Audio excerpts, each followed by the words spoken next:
Knicks family, what's popping? It's your boy. Oh, wait, no, it's not Sim. I might as well be Sim. I might as well be anybody else because this morning has not worked right for Ron. So call me whoever you want because Ron's not working today.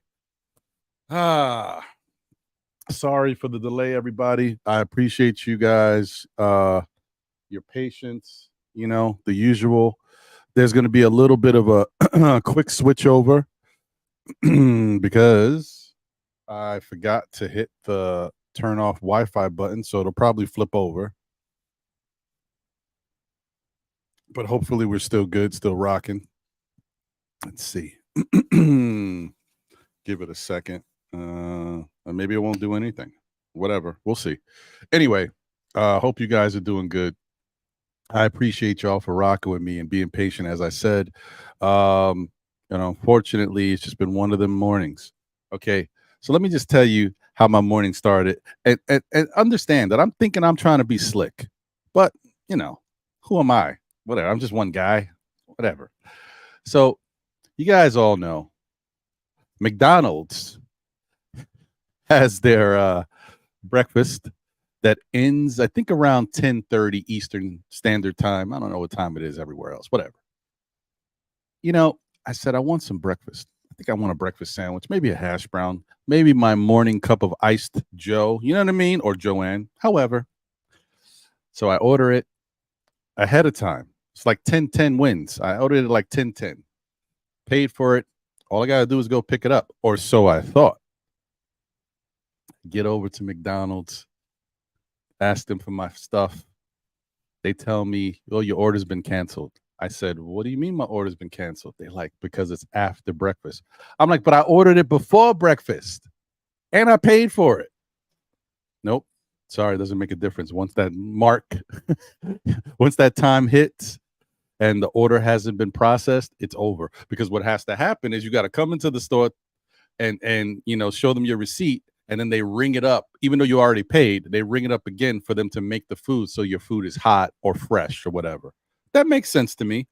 But unfortunately, it screwed me in the end. So not only did I not get my breakfast that I was craving, I had to wait and order some nasty lunch that I didn't want. And instead of my morning cup of Joe or Joanne, I get iced high C orange. This ain't the same. This is not how you start your morning. All right. It's okay. I'm cool. I'm done. I'm all right. Anyway.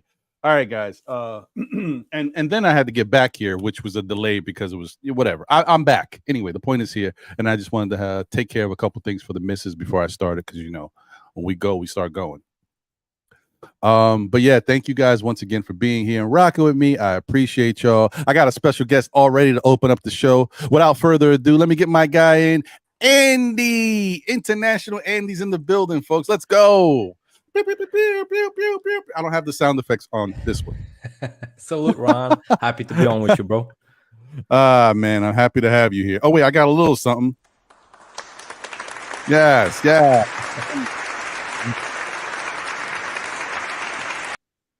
You deserve it, buddy. You deserve it. Anyway, I'm glad you're doing well. Andy, is that you see that glow? Andy's already told me he's free of the kids for right now, so he is in good spirits. Exactly, Ron. Like you said, the kids are out of town, so I'm happy to be on. I can start the show from the jump. Don't need to do any kind of stuff. Yell at them to be quiet and stuff like that. So, you know, I'm feeling quite well and comfortable now. There you go. There you go. I'm glad to hear it, brother. Yeah, man. So let me acknowledge a couple people's in the chats. Thank you to the people that have been waiting. Shout out to Sherwin. Appreciate you. Ooh, okay. All right. Well, I mean, he showed some things. We'll come back to that. Sherwin always hitting this with the real. Geraldine McIver, the first lady of Still Knicks fans and the Knicks community, is in the building. Let's go. Walter Blackman is in the building. Salute, Walter. Hope you're doing well. Oh, man. Yes. We don't need to add anyone else to our roster. Tibbs has a 9-man. I don't see him budget from. Well, yeah, it's true.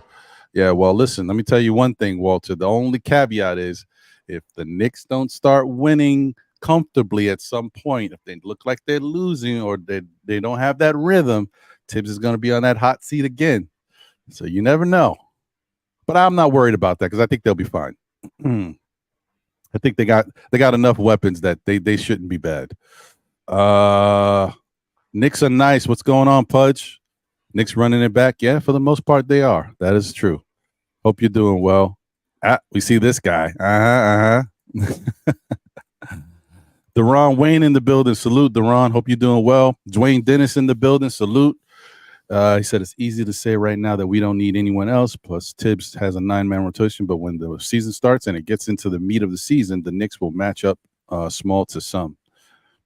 Yeah, that's fair. That's fair. I see that. Kareem Grant, what's good? Salute. What up, twin? Hope you're doing well. JJ's in the building. Happy Saturday. Well, I mean, the Mets game was postponed last night, so I guess I'm happy they didn't lose. there's that.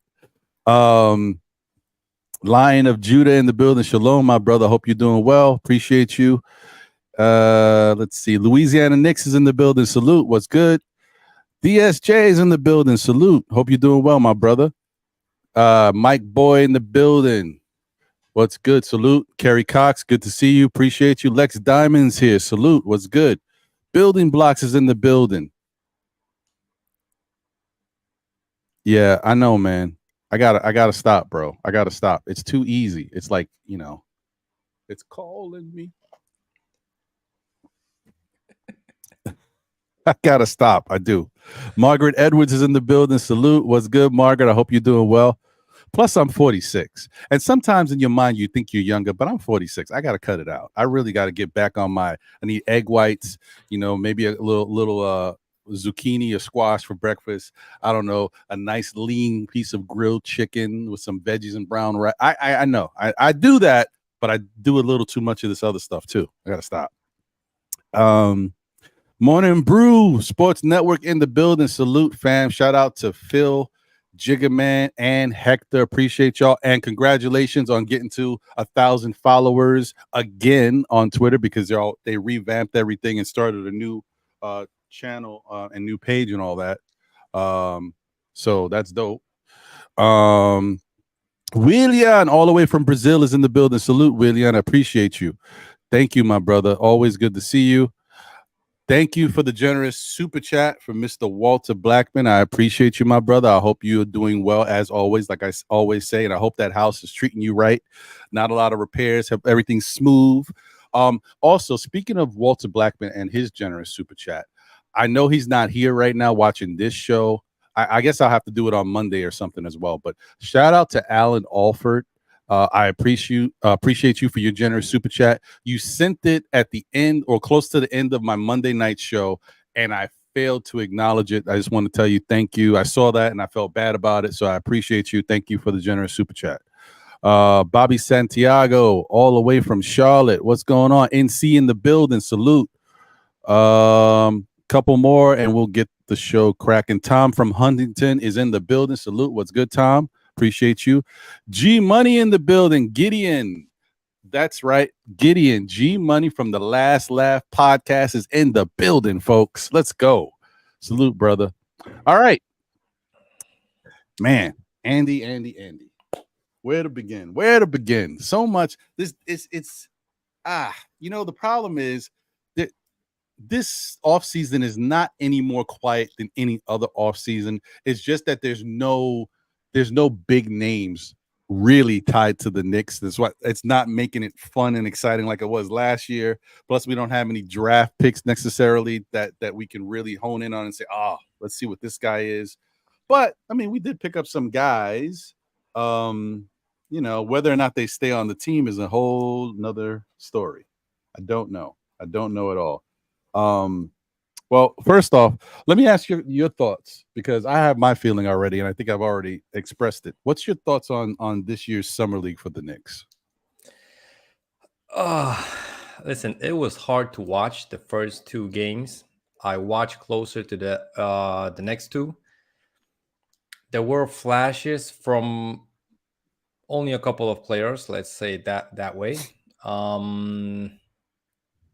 But to be true, nothing special. Like you said, since we didn't have draft picks, we didn't, acknowledge the summer league team to be quite entertaining. Let's say it that way. If we had a first round draft pick, we would at least want to watch the games and stuff like that. We did it because it's the Knicks, so Knicks fans all over the world try to watch it. But this, after the first two games, I believe the third game was really watched on from some kind of repeat or whatever, but because the first two games were horrendous. I was like, oh man, it was terrible, literally terrible. I was watching how those guys, they looked like they didn't want to be on the court, literally. And for me, that was something kind of unacceptable, because I feel like Knicks, even the summer league teams, those guys are playing for contracts. Even if it's not NBA contracts, they're playing for contracts in Europe, China, whatever. Right. But literally, they look like they're not a team. Just like they picked them up literally from the Vegas airport somewhere, and instead of packing luggages on the planes, just let's roll them out on the court and play, right? So that was really bad thing. But the third and the fourth game, we saw glimpses of Trevor Keels. We saw glimpses of Bobby Brown Jr. At least his shot, it wasn't that bad. I was kind of, he shoots from in Europe we call it from the backpack, from the side, like he was throwing a cannonball or something like that. But since it was falling, I said, okay, it's falling, but to be in the NBA and have that kind of a release is like, my God, right? But listen, it was what it was. I'm not gonna lie, I will never rewatch those games. I'd rather go back like 2-3 seasons and rewatch a Knicks game with Raymond Felton at point guard than those summer league games. But yeah, to be true, it was hard. What, week and a half? Not really much content that we could do on that summer league team, right? So yeah, no, I agree with you 100%. I feel the same way. I cannot argue that fact. It just wasn't entertaining for me. I was trying just to find the positives in everything.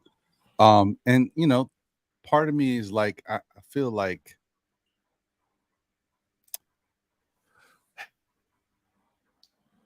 I mean, I don't know. I just feel like the Knicks kind of, in a way, didn't take this summer league seriously. And I don't mean even the players. I mean the organization. I feel like they look at it. I felt like this year more than any other year, the Knicks just said this is a developmental tournament. Let's just throw some guys out there, and so we can be a part of it. Whereas they kind of didn't look at the fact of it's entertaining for people too. And for those watching on TV, you want to have them have some interest in what they're watching. And also those who may be going to Vegas to witness this in person. Like, you want to have a decent representation out there. The Knicks could have even, and the reason why I say it like that is because the Knicks could have even put some players on the team that they have no intention of signing, that may not even want to stay with the Knicks and be in the G League, but they could have just had them on the roster just to make the team a little bit more exciting, so that they can at least look like they're fighting to win the damn summer league. It doesn't matter. I know it's an exhibition type thing, whatever you want to call it, but it's about people being there watching basketball. And if you watch basketball, you want to see good basketball. I mean, if I want to see bad basketball, I'll just, grab a ball from the back and I'll go shoot myself. Like, I don't know, but yeah, I just think that the Knicks, and you're never gonna make me feel any different about the fact that they didn't invite Kai Soto to the summer league. Granted, he didn't do much this summer, and apparently he got hurt, because I was wondering why Orlando wasn't playing him.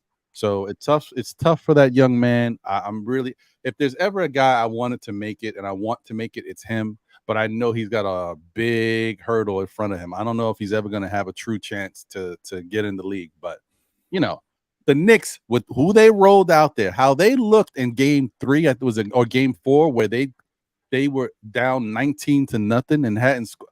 You can't tell me they couldn't have used Kai Soto or anybody. they could. I know a couple guys in the projects that might be able to get out there and get some buckets. I'm just saying. Like, I don't. Whatever. And they made the first bucket out of a free throw, and I was like, yeah, I don't know.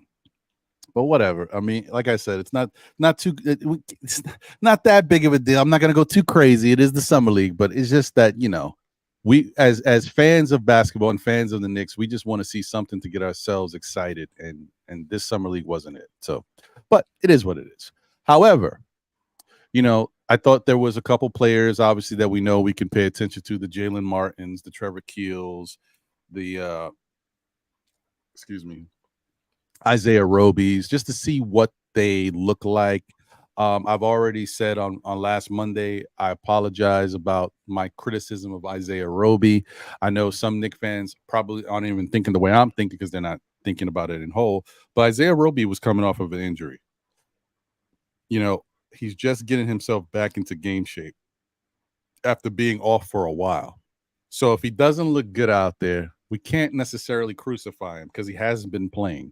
And it's not like he's a star player, you know what I mean? Like, as soon as he gets out there, no matter what he does, is going to be incredible. No, he's a guy who's got to work for it, and he's got to get it back out there, get back into game shape, get the game speed back, and get comfortable. We owe that to him or any other player that we root for, especially on the Knicks, to, you know, have that chance to get themselves back, especially after coming off of an injury that kept him out for a while. So I'm gonna give him a little bit of a pass. He did he had some spurts where he looked a lot better than he did initially, and I think in time he's gonna look a little better.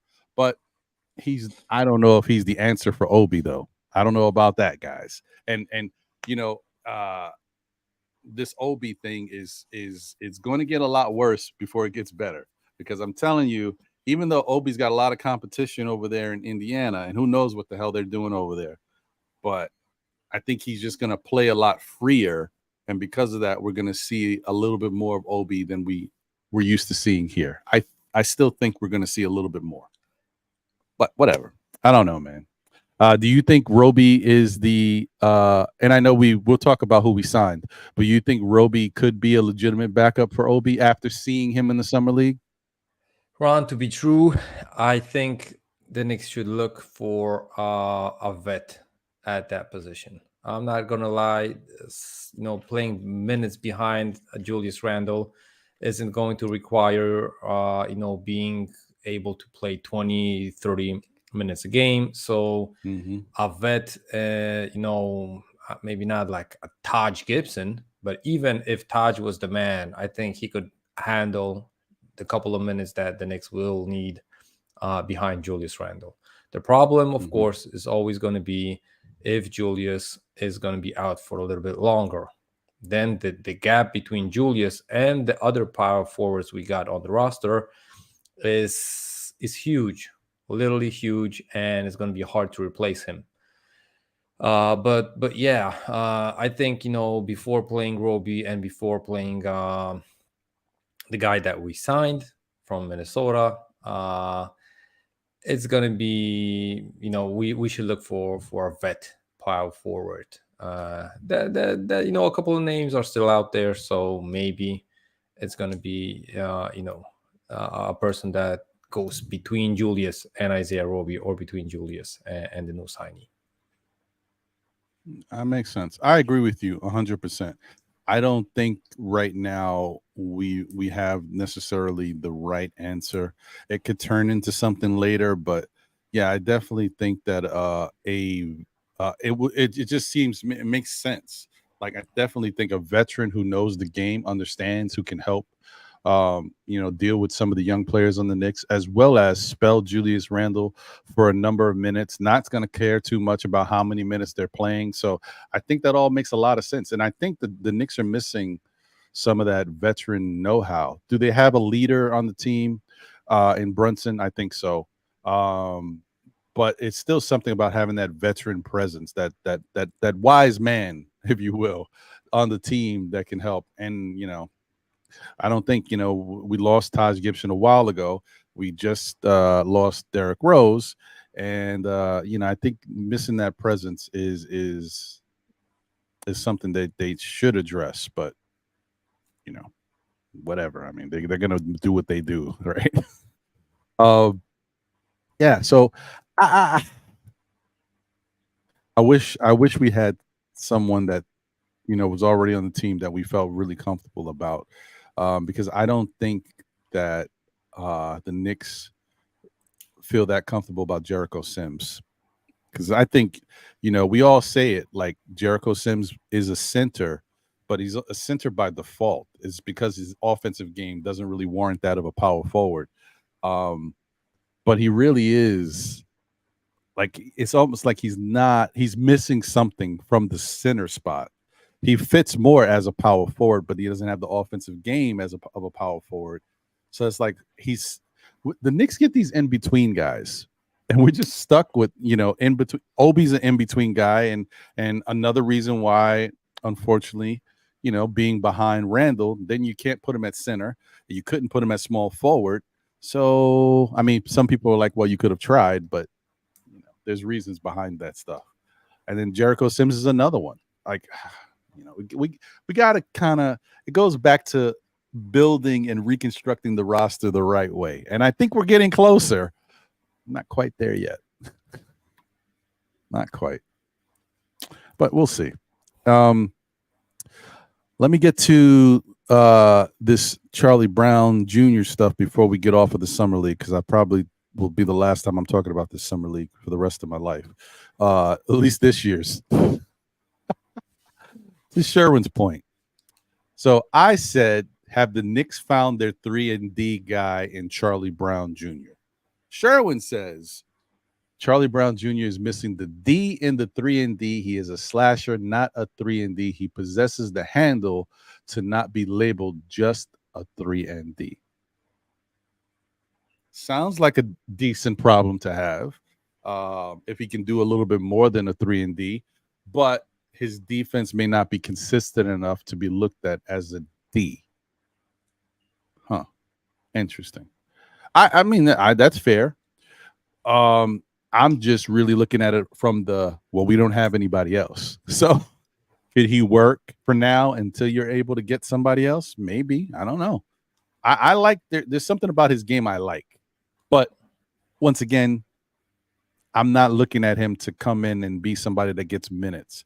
I'm only thinking about having him on the roster. And if we needed something, he could spell somebody at some random point, because he definitely wouldn't get rotation minutes consistently. So I don't want to confuse anybody. What's your thoughts, Andy, on Charlie Brown? And before I kick it over to you, I will say the reason I brought it up is only because I know this is the Summer League. I know the competition is not that high. And I know these guys are trying to make a roster. Some of them are playing hard. But I did like the fact that he was jumping in the passing lanes. He was getting his hands out there, getting steals. He was averaging 2 blocks a game in the 4 games of the Summer League. He was scoring. He was slashing. He was hitting some outside shots. He had a nice little handle. So I'm just a thought. That's all. Okay, Andy, what were you going to say? Yeah, that I agree with you. I think, him looking great, maybe not great, but good in the Summer League doesn't mean that's going to translate to the big leagues. And to be true, we already have or had on the Knicks roster Summer League MVPs that didn't become, even all-stars in the league. So let's not go ahead of ourselves and think that this guy is a savior for the Knicks roster at the backup power forward position. I rather have him than literally a no-name guy that didn't even play in the Summer League, just got picked up from the Westchester squad after they, picked up him from the practices that you can, literally pay on to get on those practices. But I think, that shot, that slash that he had to the hoop and that defense, that's not going to translate with the guys. I think he's lacking strength at the power forward position for the NBA. And, even the speed. It wasn't like the speed was his thing to get to the hoop. So just looking at the guys in the NBA, I think he's going to be, a mid guy in those things. And if you're a mid guy in the NBA, the rest of the guys in the NBA also probably mid, if not, labeled bad at that thing, right? Mm-hmm. And like you said, we have guys like Jericho Sims, we have guys like we had a guy like Obi, which were either one-way players, like Obi, who was just playing offense, no defense. Sims, other way, he doesn't have an offense basically because dunking isn't a skill that you kind of can say that you possess, because that's just jumping ability. And you know that's a problem that, like you said, that we have with building this roster. I think we rather have two-way players, and just to put out the name, even a Rudy Gay, total vet, 35, 36 years old, but who cares? He can spare those couple of minutes, and the other team is not going to be like, oh, we're going to target Rudy Gay now because he's coming off the bench. Right. Believe me, if they see Charlie Brown Jr. or Jericho Sims, they rather go at those guys than a Rudy Gay. And, you know, he's going to cause way more problems offensively for those guys. So I think, you know, a vet like that would benefit this team for the current, you know, record as far as winning goes. I believe so, at least. I can agree with that. I think that you have a really good point there. The only thing I was going to ask is Rudy Gay, I don't know, well, like a Rudy Gay, because I think Rudy Gay signed somewhere, right? Or I think someone picked him up. I'm not sure he got picked up. I was thinking that the last time I saw he was a free agent. And there's more guys like this. Yeah. It's like JJ said, Jermichael Green. Yeah. I like Jermichael Green's game for what it is. Yeah. Yeah, exactly. Right. So I think, you know, those kind of guys that were on championship teams, that were even on better teams in the past, that can, you know, bring something that the Knicks don't have and you know, don't know as far as you know, the Knicks roster, because we're looking kind of a young team. We don't have Derrick Rose. You know, the oldest player is who? Evan Fournier, which is probably going to get traded before the season starts or the camp begins. So I think, you know, we need that one guy that's going to be the vet on the team, even if he doesn't have to play or is going to play really spot minutes, 5, 8, 10 minutes. That's still, you know, a good job to have on a young team, and just ride it out to the sunset, getting a couple of $1 million a year.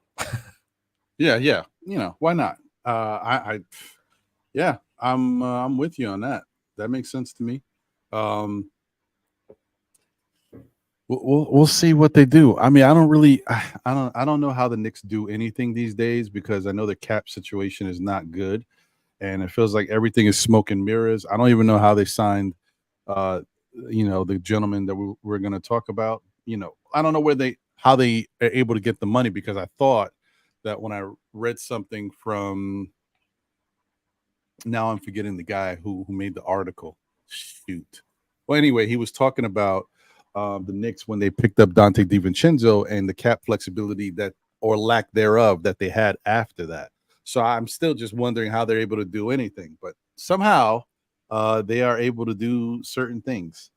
So I mean, you know, it is what it is, but I hear you, man. I'm definitely I'm all about the whole veteran presence and getting a guy who might just look like, you know, they know their role and can come in and do what we need them to do. And we don't have to, you know, just plug and play. You don't even got to worry about it. We don't need much from this guy, but we know what he's going to give us. Yeah, I totally agree with that. And so it's a shame that we don't have that. But it is what it is.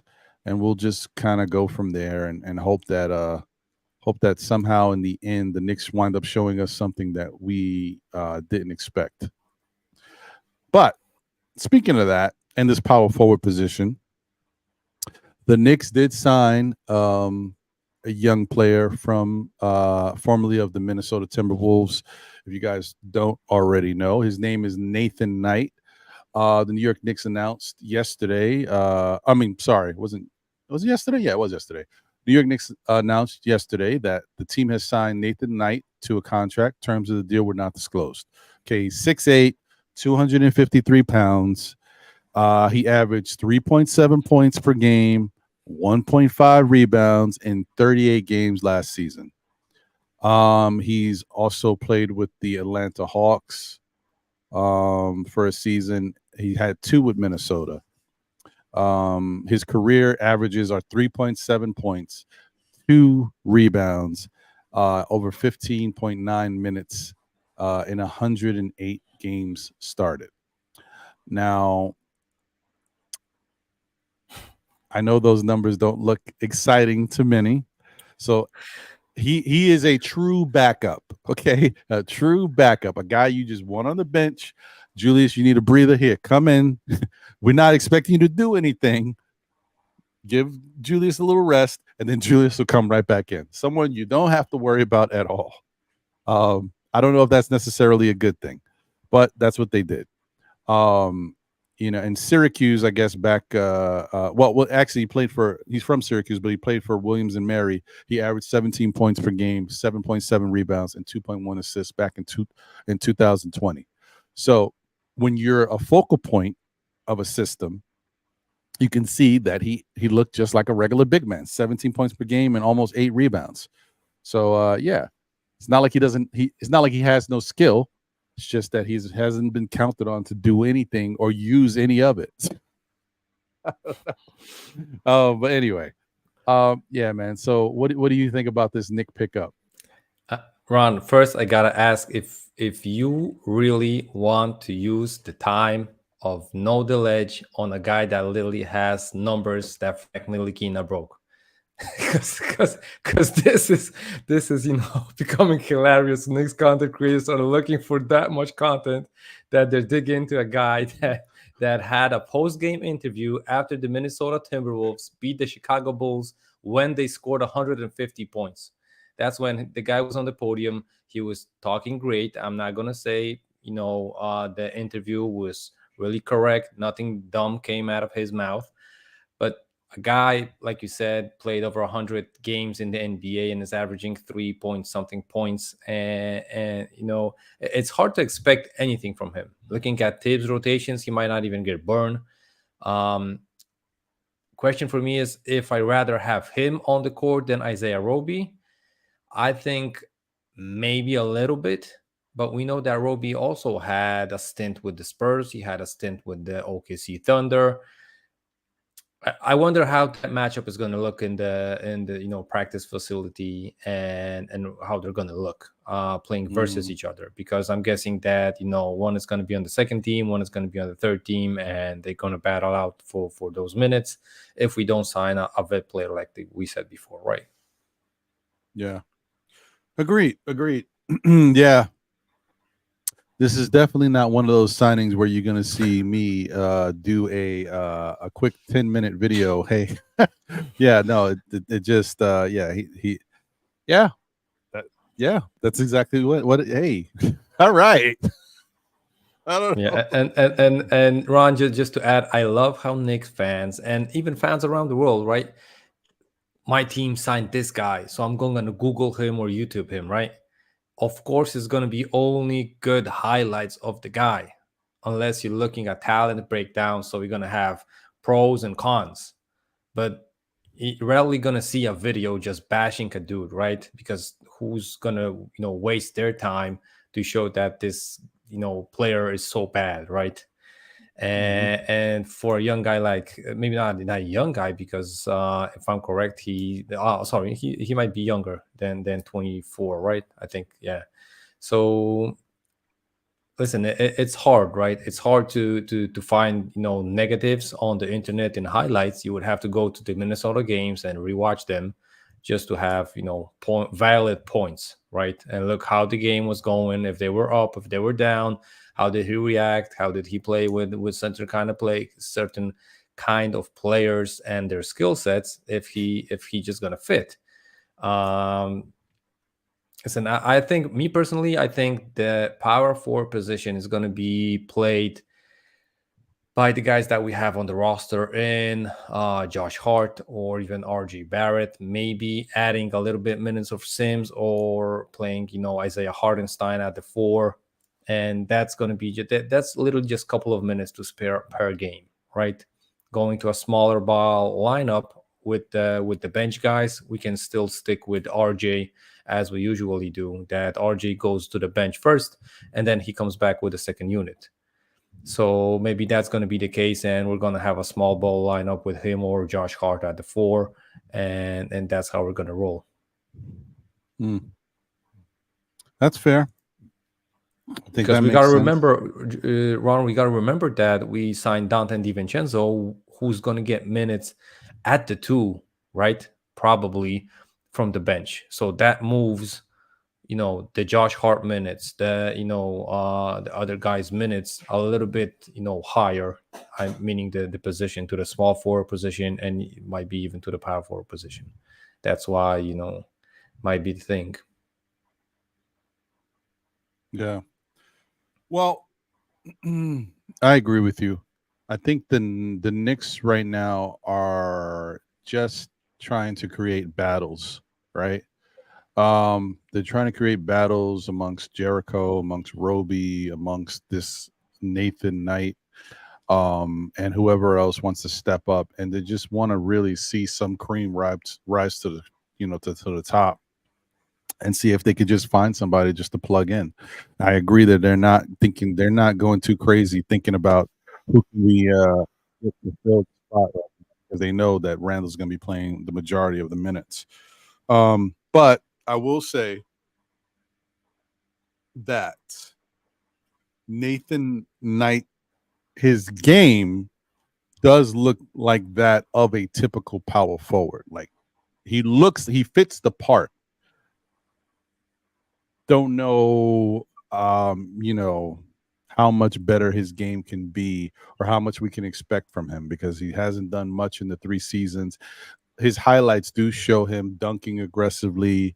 He looks like he understands boxing out and grabbing rebounds and doing that effectively. He's shot a couple threes here and there.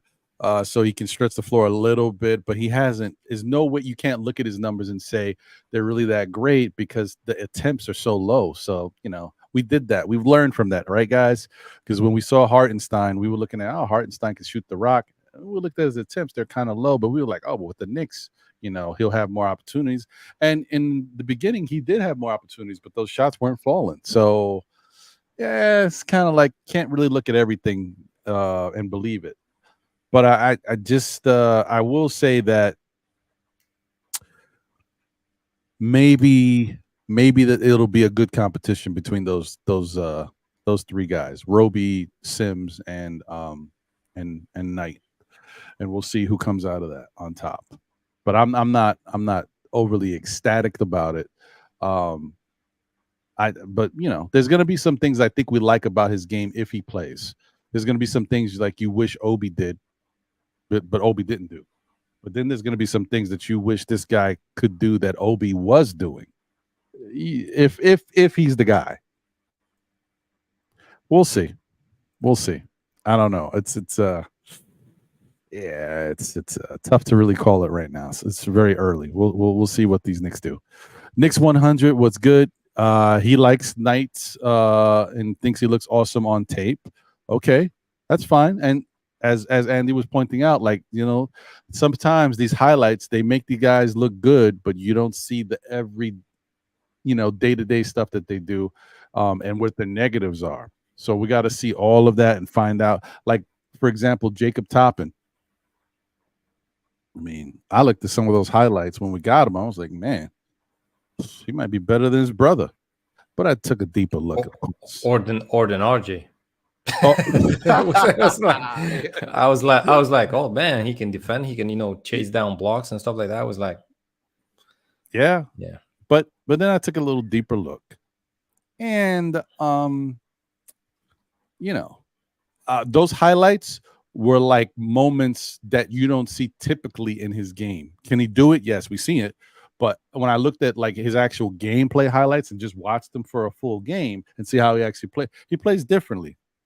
So it's not bad, but I just want to say when you compare him to his brother, Obi's a way better scorer. Obi can light it up. Defensively, Jacob might have a little bit more aggressive nature to his defense. He might be better defensively. So yeah, I don't think you can say he's better than his brother. That's all I want to say. And I still don't even know if Jacob Toppin's going to make this Knick team. So I don't know. I don't know what we do, Andy. You know how we start to do this stuff. We do it in the off season and we do it towards the end of the regular season. We start to do these little weird pickups and drops. I'm like, what? We just picked up this guy. He's 5'9". He's 40. What? He shoots 48% from three. And then 2 days later, Knicks drop or wave. I'm like, what? I don't know what we're doing right now. We do this stuff. It is what it is, bro. I'm a wait and see type of guy when it comes to these Knicks. So I'm a wait and see. Yeah. We'll see. That means you're an experienced Knicks fan. You're gonna wait and see. That's all I can do, man. Yeah, that's all I can do. Shout out to D Coolest 718. What's good? Appreciate you. Knicks won today. Well, not today, but I love the name. Salute to you, brother. Hope you're doing well. Dark Light in the house. What's good, Dark Light? I think this is your first time if I'm seeing you in the chat. Appreciate you. Hopefully you continue to watch the shows and come back and participate in the chat in the future. I am Jarrell. What's good, brother? Man, I can't wait till you start rolling out the Die Hard Giants content. We're getting closer. I think we in what is this, like pre-training camp, or is this actually training camp? Maybe it's training camp. I don't know. But I can't wait, man. Football is right around the corner. I need more. I need more sports in my life. So, and I don't know what we're gonna do about Saquon, but that's another story. We signed a running back though. Yeah, I know, but I'm like, and he's like the whatever. I'm not gonna say. I'm gonna keep my bias to myself, but I'm not a big fan of James Robinson. He's slow as dirt. Whatever. I'm cool. Whatever. All right, Giants. Let's go. Ricardo's in the building. Salute, Ricardo. He says the Knicks' problem has been just that the last 20 years in between players overloading on 6'6" to 6'9" guys. Well, I mean, I don't know necessarily. I mean, I think we've overloaded on guards, and we have some 6'9" guys that can play bigger positions. That's the problem. We don't have the 6'9" guy who can play small forward. We're lacking that. Like, we got guys that don't have. You guys remember when we had Fizdale who came in and said, "I want positional flexibility and all this stuff," and then Steve Mills said the same thing, and they tried to orchestrate that by getting these guys who could be, used in different situations. But they got guys who had some height, but weren't really that talented. Like, you can have a guy that you say, oh, he's tall enough that he can play here, he can play there. But if he's not good, what's the point? Like, I don't want him there. I don't want him there either. Like, whatever. I don't know. Okay, sorry. I'm in one of those moods today, guys. Don't mind me. Shout out to Dan Marrero. What's good? Appreciate you. Nah, you good, man. It's always good to see you. Knicks didn't get a high second-round pick to grab Imani Bates. Yeah, it would have been nice, but if you guys don't know, this is just the writing on the wall to tell you the Knicks are done getting young talent. I mean, they don't mind getting guys who are young as far as like 25, 26 that have been in the league for a little while, but they're not going with this rookie stuff anymore. Now they're trying to go, the next step. Oh, okay. D Coolest said Roby's still out there limping. There's a reason why they signed Knight. Interesting. I'm not gonna lie to you guys. Look, I'm a content creator. I'm trying my best, but I really, after those first 2 summer league games, I was done. I ain't gonna lie to you. So I'm just keeping it real. And then when I saw the highlights of how that other game started, I said, "Oh no, not doing it." Yeah. So. Whatever you telling me, I don't. It's news to me. Yeah. I don't know. Well, no, yeah. Melo's days are over, man. He retired. I don't think. Could they get him out of retirement? Yeah, but now those Melo days are over. Sorry, Dan. Ricardo says, and salute once again to you, my brother. He said, would Evan for Doug McDermott solve that backup Randall problem? Listen, I appreciate Doug McDermott and his game and what it's become. I don't look at him as a power forward. I don't care where he's playing. I don't see it, but I just think trading Evan Fournier for Doug McDermott would be something I do. I do it anyway because I think I like Doug McDermott's game. It's not bad. And one thing you know about Doug McDermott, he can't take the shooter out of a shooter. He's a shooter. Now, his game may be different. He's learned how to play differently. He's not just a gunslinger anymore, but the guy's got a good shot. He understands more about basketball. I think he's a better all-around type of basketball player now. He's no, like, you know, what's the phrase everybody uses? Oh, move the needle. He's not going to move the needle, but I think he's benefit. Like the Knicks will benefit from having Doug McDermott on the team. I think he's a good enough player. Like, yeah, he can. We can see some good things from having him. What do you think about Doug McDermott, Andy? Ron, I would do the deal. I would do the deal because one, Knicks fans know Doug McDermott, that he can make a bucket. He can, score off the dribble. Not gonna say that he can go, to the hoop that much, but he can go off the dribble, pull up in the mid range. Sometimes he can, go through the baseline and even dunk. And the other reason is I would do it because this Evan Fournier situation. I think it would be better if he got dealt before training camp, so there's no animosity in the locker room, in the practice facility, and stuff like that. It will be fair for both sides, and I think the Spurs also would appreciate it. They would have a mentor from France for Victor Wembanyama, a vet mentor. That being said, which also plays for the national French team. And I think that would be a win-win situation for the Spurs, for Fournier, and even for Wembanyama, right? So literally, as long as we don't have to attach a first-round pick to Evan, because I think that would be blasphemous to do that kind of deal. But even if it's one of those second picks that we have, tons, I would still attach a second round pick to Fournier just to get the air cleared before we start practicing back on the Knicks. Right. That makes sense. You know what it is? And Ricardo says he looks every bit of 6'10". His wingspan is definitely that. My whole thing, that's fine. But the reason why I say it, like I said, I'm not mad at it. You could do worse than having Doug McDermott as the backup power forward if that's the case. It's just that when I think of him, I think of Steve Novacek. Like remember Steve Novacek was tall. He had height. But was he a power forward per se? I don't know. I'm not, you know what I mean? But so I kind of just look at it like that. But I think Doug McDermott would be a good player to have on this team, and he does give us a little bit more height, which also means he can get his shot off on, I don't see a problem with it. I love Bojan Bogdanovic. So Doug McDermott is like a different version of that. A different version. He's not Bojan. Bojan could light you up, but and he has a huge high IQ, Bojan Bogdanovic. Oh, he's really. I saw him live playing for Team Croatia.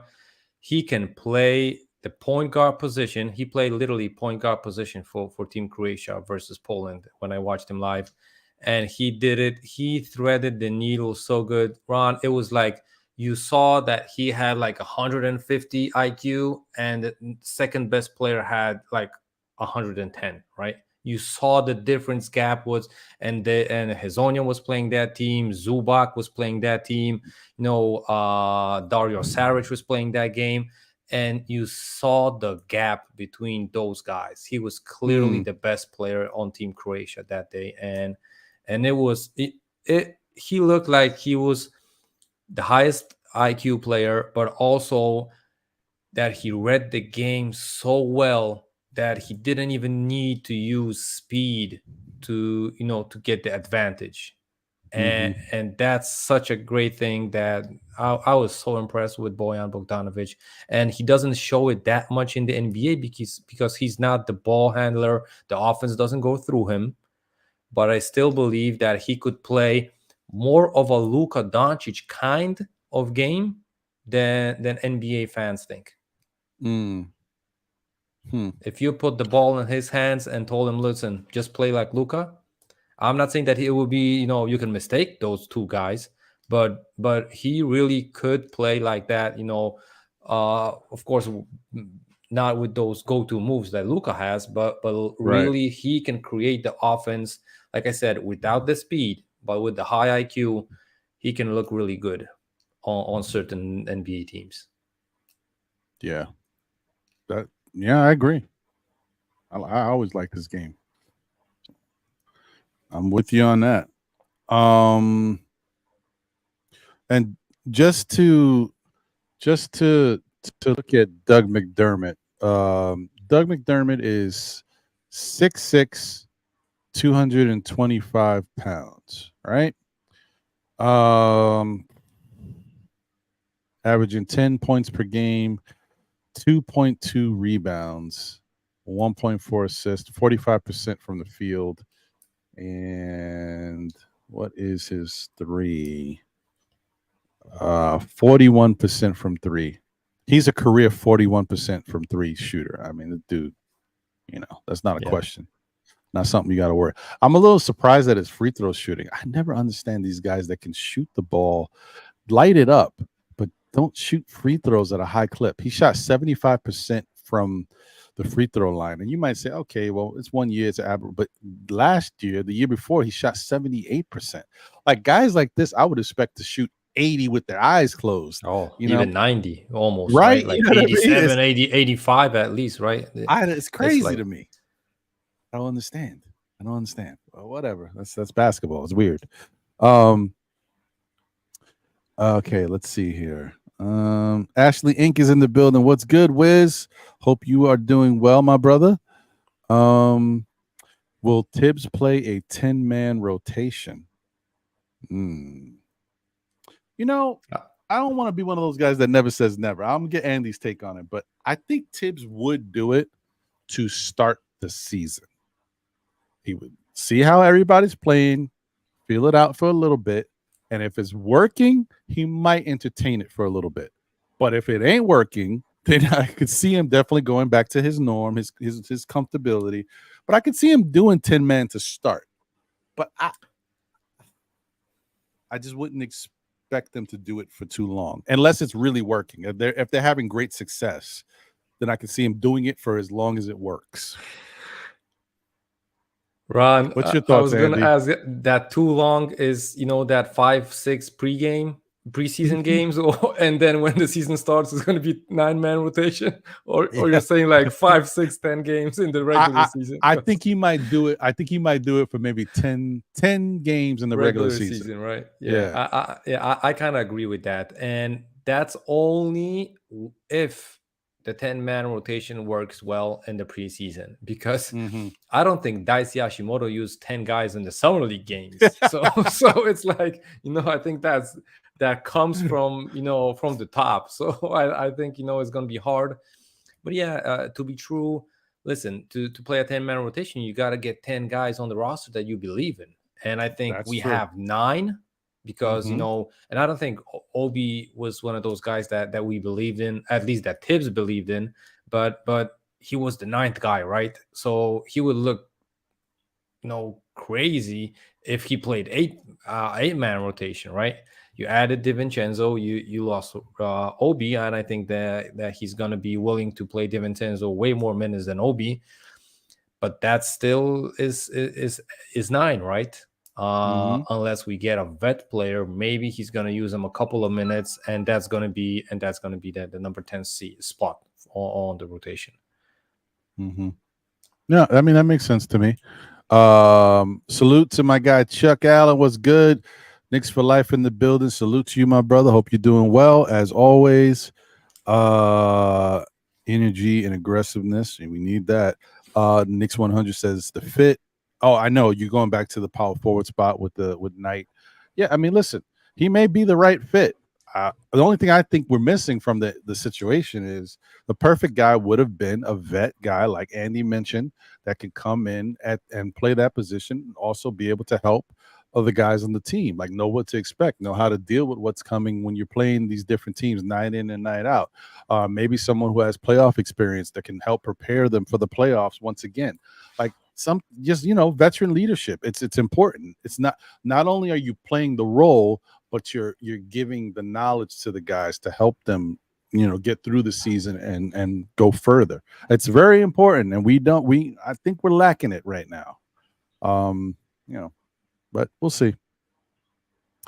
Yeah, well, no, 100%, Jarrell. Now this is where, if you don't agree with this, then I don't know what you're thinking. I definitely would rather have Nathan Knight at backup power forward than RJ Barrett or something like that, or even have him, I don't want to see that lineup. I do not want to see RJ. I don't want to see the Knicks play a small ball lineup where RJ is the power forward. I really don't like it. I don't like the idea whatsoever. Now, maybe it'll benefit him because he is not the fastest, so he'll be able to keep up with the power forwards a lot better. And if they have to guard him, he has an advantage. But I don't think that's going to be the case too often.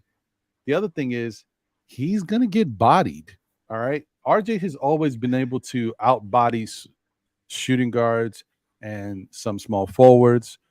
But when you get into the power forward game, RJ's strength and that ain't going to look the same. So I don't know, man. I don't know. If I can add here something, Ron. Listen, they said that Trevor Keels grew 2 inches. Maybe if RG grew 2 inches, maybe if RG grew 2 inches, he could play the power forward.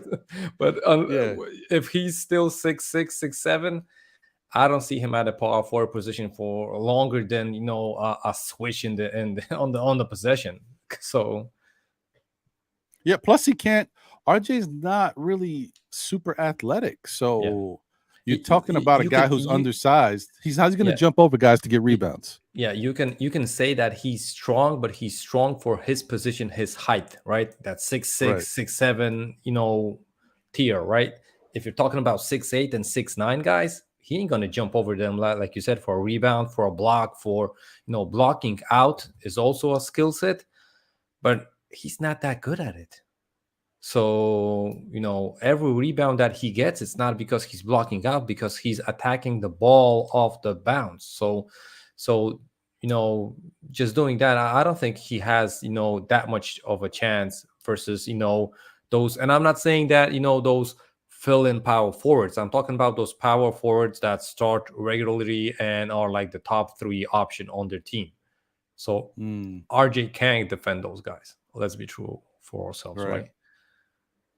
Yeah, and yes, I agreed. Yeah, I know. That's what I like about him. I seen some aggressiveness with I'm with you on that, Knicks 100. I agree on that.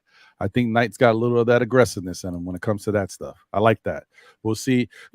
Listen, I'm going to say something that maybe it's not a popular thing. And I say this all the time, and I'm the first to say it.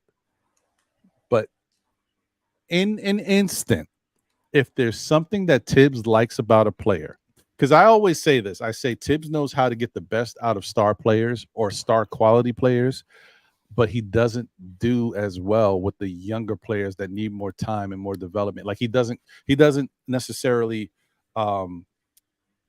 inspire the confidence. I'm not saying we don't develop as an organization. I'm saying I'm only talking about Tibbs.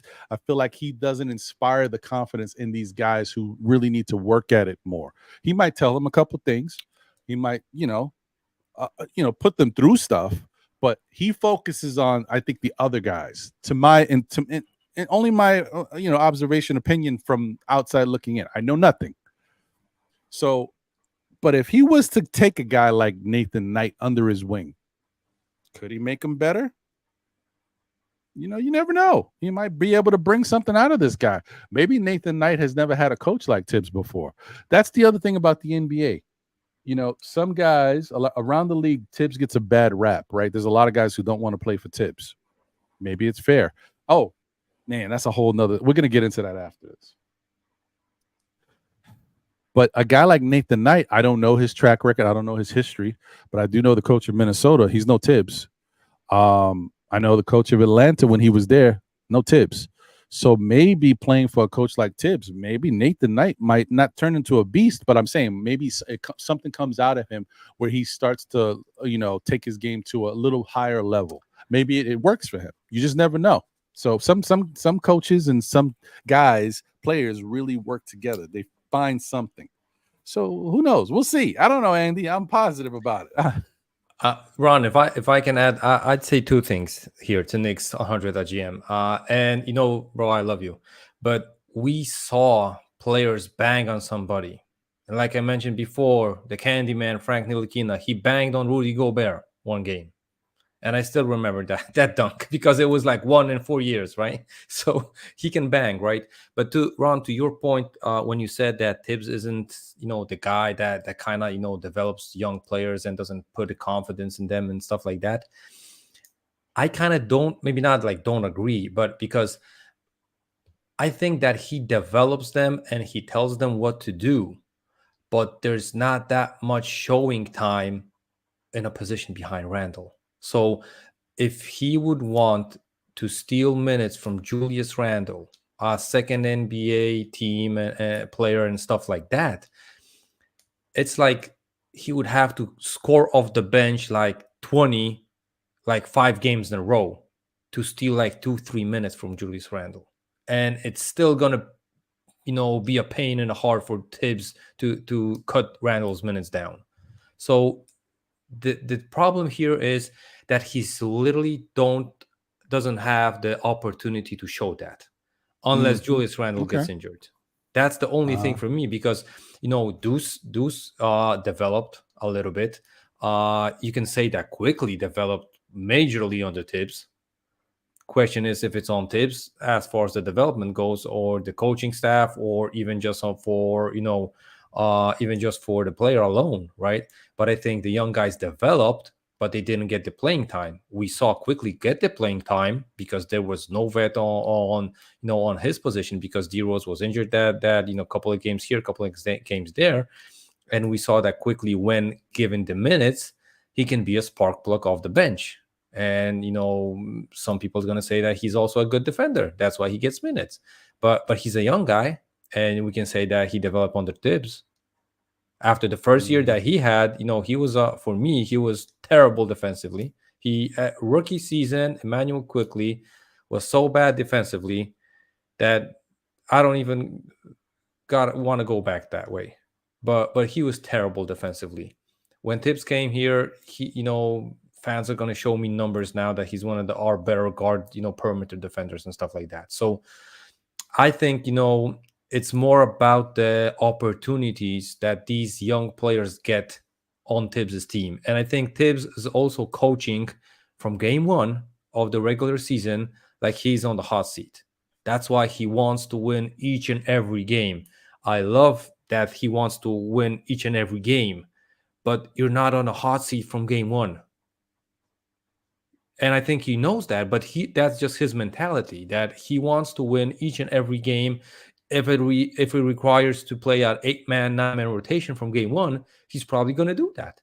So only thing that these guys from the deep bench are going to get opportunities if is when one of the main guys gets injured. And we know that Jalen, Julius, and RJ are kind of reliable in that situation. They don't get injured, so I would not count on 3 minutes for the guys all from the deep bench. Other thing is Mitch and Hardenstein. Hardenstein was durable last season. Mitch, kind of half and half. But Hardenstein didn't have the minutes to be spared around him and Sims. Sims started a couple of more games even maybe than Hardenstein, but they split the minutes straight up in half. That's the same way that it goes with Mitch. They play like 20 couple of minutes, right? Each. And doesn't matter who starts. It depends how they go, to the end of the game and who he decides to play in the end of the game. But the minutes usually are split in half. And, we saw him do, and I was talking with Sim on this, that sometimes Tibbs rather keep the lineup on the bench steady. That's why he's promoting the third string guy to the starting lineup, so the second unit stays intact. We saw that. That's why Sims started before Hardenstein. Hardenstein was the guy that ended the games, but Sims was put in that position with the starters because we all know that Mitch nor Sims get the ball that much. So that's not that of a big of a loss for those guys. But the rest of the guys in the lineup can play intact. That's why they leave him like that, right? And that's why he plugs in sometimes tier 3 guys on the roster in the starting lineup if someone gets injured. Yeah. No, that's yeah, I see what you're saying. Well, let me address this real quick. Shout out to Paris Dugga. Appreciate you, my brother. Good to see you. Sean Kearns in the building. Salute to you. What's good? Lex Diamond says, Ron, you give Tibbs too much credit. Like I said, did I not say that one's going to be the popular opinion? I will say this, guys. Look, as much as Andy and I can disagree a little bit about this, but I see his point, and that makes sense to me. The fact that, it's also hard to see how a guy can develop if he doesn't have the opportunity to play, to show development, or sometimes playing is development, right? But if you're behind, like Obi being behind Randall, definitely not good. And the reason why I say that I feel like Tibbs knows how to develop the star type player or the star quality player, because I think it goes back to his style and his 9-man rotation style. He already knows how many players he's working with, right? So if you think about it, if you were going into a practice with Tibbs is running his sets and everything. He's looking at everybody, but he's paying attention to those 9. You know what I mean? Like, this is who I'm going to be running out there. I need to see, is that working? I mean, I got to switch the 9 out. Maybe that 9th guy is going to be somebody else. Like, I'm not saying he's not looking at everybody. I just feel like he's focusing on those particular guys. So, and the example that I would use would be Deuce, because really, when you think about it, Deuce has probably had opportunities where he could play more minutes. But for whatever reason, there's something that Tibbs does not like from the situation and doesn't give Deuce those minutes. Because if you could say, oh, well, Deuce has got to worry about quickly, he's got to worry about Brunson, he's got to worry about Derrick Rose. Notice I'm just throwing names out there, but Derrick Rose he didn't have to worry about all season. Like, it was always he's behind this guy, he's behind this guy, he's behind this guy. But when you think about it, all that was in front of Deuce was Jalen Brunson and technically Quickly. But even Quickly could be used in different scenarios where he could be backing up at the shooting guard or whatever. Like, Deuce could have played more, but Deuce's game is what Deuce's game is. Like, maybe it can be better, guys. I'm telling you, I'm still a little. I know some people, and we've had this conversation. I hate to talk about a guy and people think I don't like him. Deuce is still, I still thought he was one of my favorite players on the team. And we know he was one of Andy's. Look, he's right behind Andy. He's looking at me right now. But it's just, I don't know. I don't know. And I really don't like the fact that he didn't play in the summer league. I really think Deuce should have been running the summer league for the Knicks. I know it's cool to get a look at Trevor Keels. We drafted him to see what this kid is about, what he's got. I would have rather have seen Deuce run the summer league squad, be the guy who orchestrates everything. It's the same thing they did for Quickly. Quickly wanted to try to be the point guard for the team. The Knicks gave him that shot by saying, okay, we're going to keep giving you reps at point guard. They started to use him more at point guard. Then the summer league team, they used him as the backup point guard. Well, not backup, but he was sharing the duties with someone else. I forgot who else was here at that summer league. And then not this year, but last year, he was the starting point guard, and everything was being run through Quickly because there was a purpose behind that to see how it looks. Why wouldn't you do that with Deuce? I don't get it. I don't understand, Andy. Deuce was on vacation in Europe. Yeah, no, I get where Deuce wasn't around, but he should have been. I don't get it. But whatever. I don't know, man. Yeah, it is what it is. Shout out to Keith Turner. Salute to you. Appreciate you. Jigga Man, how you doing? What's good, brother? Yeah, I don't know, Keith. He might not get the minutes, but you never know. Listen, all you got to do for Tom Thibodeau is show that you are willing to fight hustle, and if you show you have a little offensive ability, it might go a long way. You know, we are very challenged offensively at our bigs position. The only guy who does anything is Randall. Think about all our bigs. Well, and I even want to say I'm gonna throw Hartenstein in there too. Yes, he's got a little mini game around the basket. We see a little of that in the little cuts and the rolls and a little floater that he's got. But even his offensive game is not what we thought we might get from him. We thought he could stretch the floor a lot more consistently. He's not really a stretch the floor type of dude. So yeah, I mean we're very limited at the bigs. So I don't know. Paris says, "Hey Ron and Andy, we finally got a small forward. Meet Julius Randle." Okay. So what are you gonna do with RJ? You just gonna throw RJ in the gutter? What will we doing, Parrish? What happened to RJ Barrett? Where do you put him? Hidalgo Soul is in the building. What's good? Appreciate you. He says the Knicks should trade Mitch Robinson, Quentin Grimes, and a couple first-round picks for Embiid. Well, yeah. He said I'll even throw in quickly. You would have to throw in quickly because that ain't enough. But the goal is to get Donovan Mitchell and Embiid as Knicks. Well, if you throw in a couple of first-round picks and those young guys, you won't have literally nothing to trade for Donovan Mitchell because you can't trade, every second year, only picks only. So if you trade like 4 for Embiid, you can't trade more. Who's going to take a 2036 first-round pick? And beyond that, and the Knicks front office plays it safe as always. So yeah, but I don't even know if he's talking about might be talking about trading for Embiid and then signing Donovan when he is a free agent. You won't have the money to do that. If you're going to be having Jalen Brunson, Julius Randle, and RJ Barrett contracts, and you trade for Joel Embiid contract. That's the salary cap right there.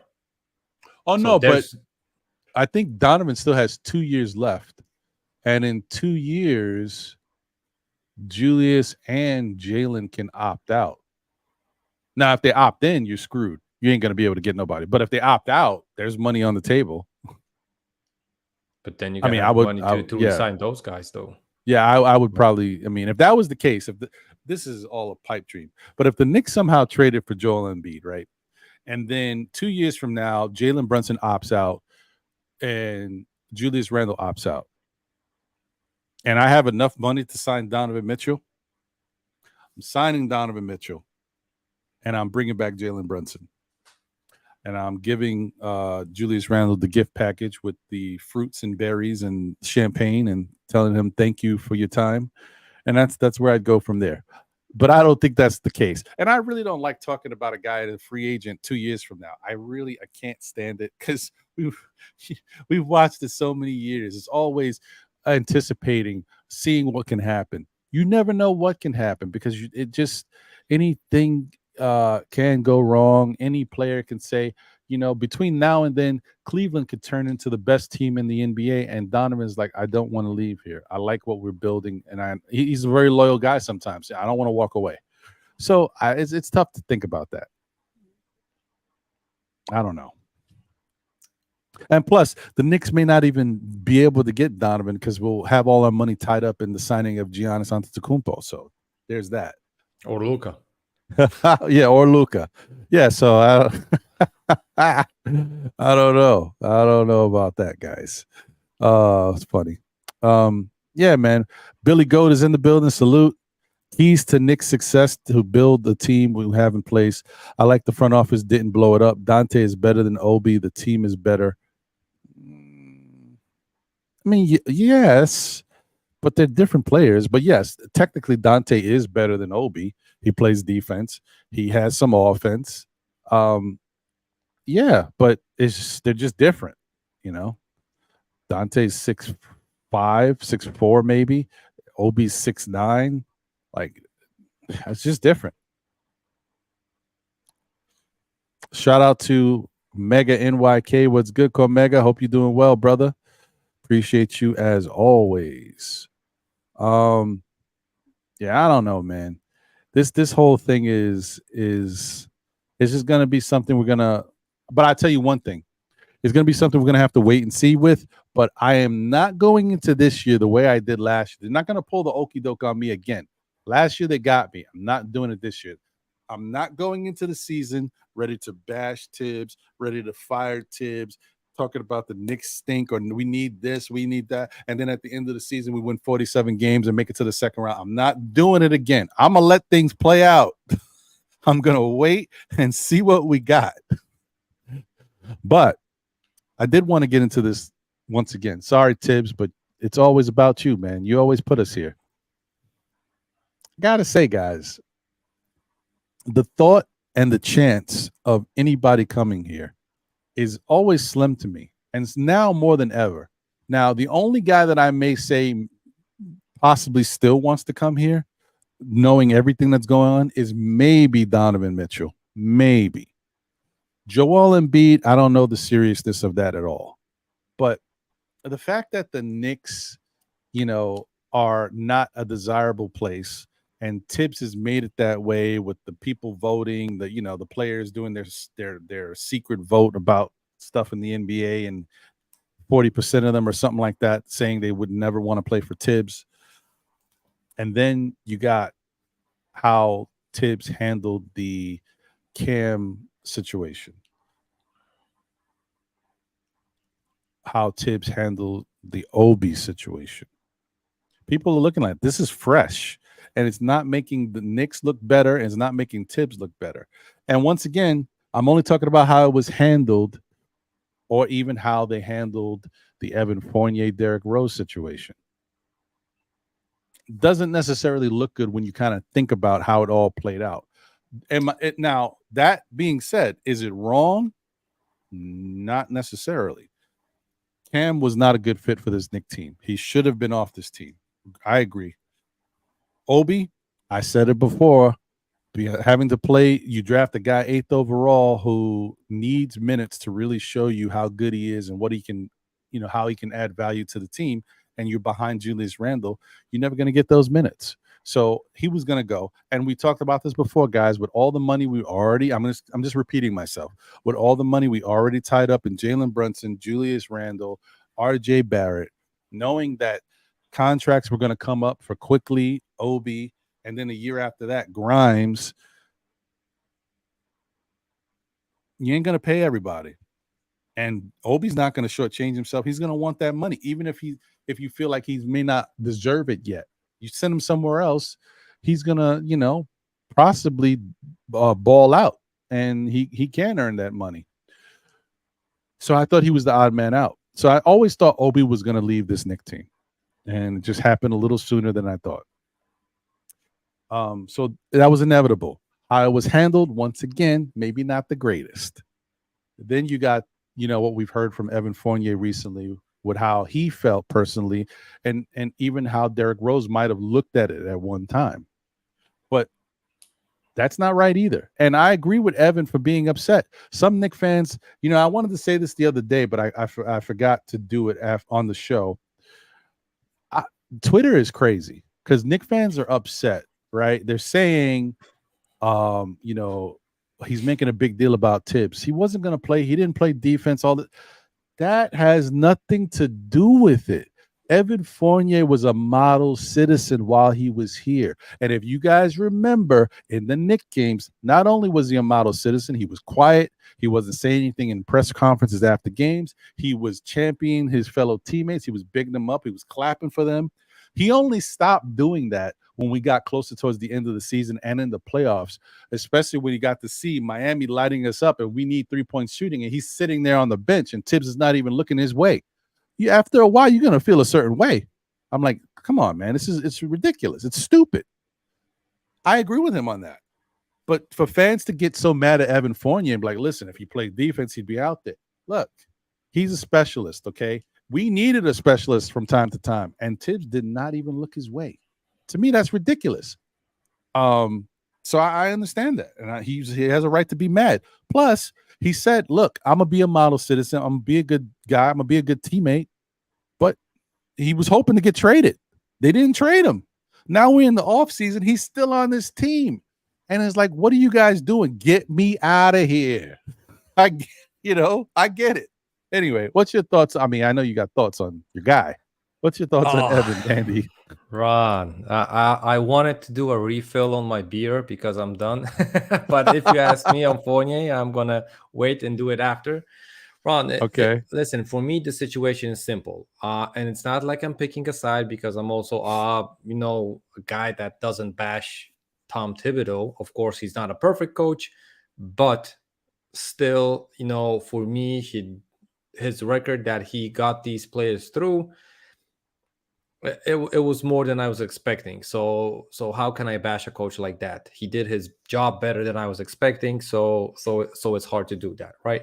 Then again, if you think we got Evan Fournier signed on the Knicks on Tom Thibodeau's watch, meaning, at least from what we think, means that Tibbs signed off on that deal, right? And when we were signing Evan Fournier, not only for the money, but for his skill set. Like you said, he was a specialist. We knew that his defense looks suspect, right? And he was a vet. We knew it wasn't a one bad year after an injury. We knew that Evan Fournier is what Evan Fournier is. We knew what we are having. It wasn't a cat in the bag that, or a young player that maybe he's going to develop that way. Maybe he's going to develop that defense. Maybe he's going to develop that speed or something like that. We knew that Evan Fournier was below average defender. Let's say that way. So, and listen, and it was a two-sided deal. Evan Fournier said, listen, you got a role for me. Okay, I'm going to be the shooting guard, etc., etc. You know what I can bring to the table. I know what I'm going to get from the team, right? And I'm not saying that it was 3 minutes or stuff like that. It was the money, but it also was a role. If for Evan Fournier, it's like the rules changed. And, if the rules changed and he wasn't happy about it, it was like, okay, he still, like you said, he was a pro.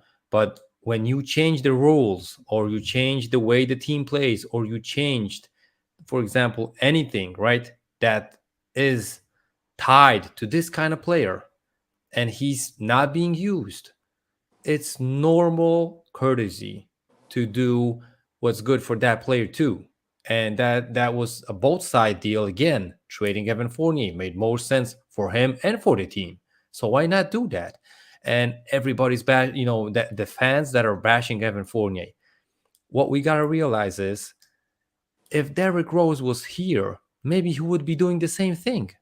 But he got, cut before this situation, and Evan Fournier was probably like, listen, we're like 3 weeks in the free agency and they still didn't move me. What's going to happen if I'm not going to voice my opinion? Maybe I'm going to get, stuck on this team and ride it out till the trade deadline. And it's like he said, right? Listen, one season without playing basketball can be bad for your career. But the contract season year, if you're not going to be playing, it might have been ended for him in Europe. And the difference in the pay is totally times 5 times 6 for him, I believe.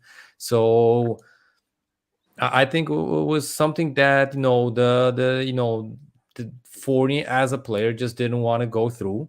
And I think the Knicks front office should trade him, even if it's for a bad return. I'm not saying give up assets, just get something back.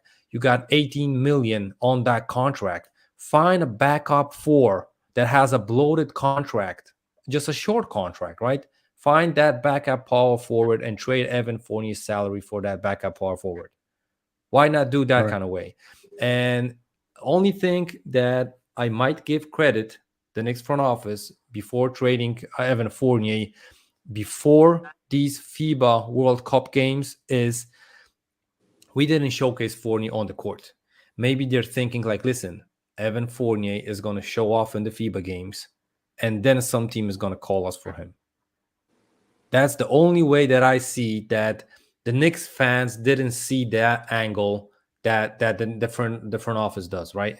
They knew that Fournier is going to be hungry. They knew that he's going to play for Team France because he's like fresh, right? He didn't play for last 6 months of basketball. So he's like, I got to play for Team France. And he's the leader. He's the captain there and stuff like that.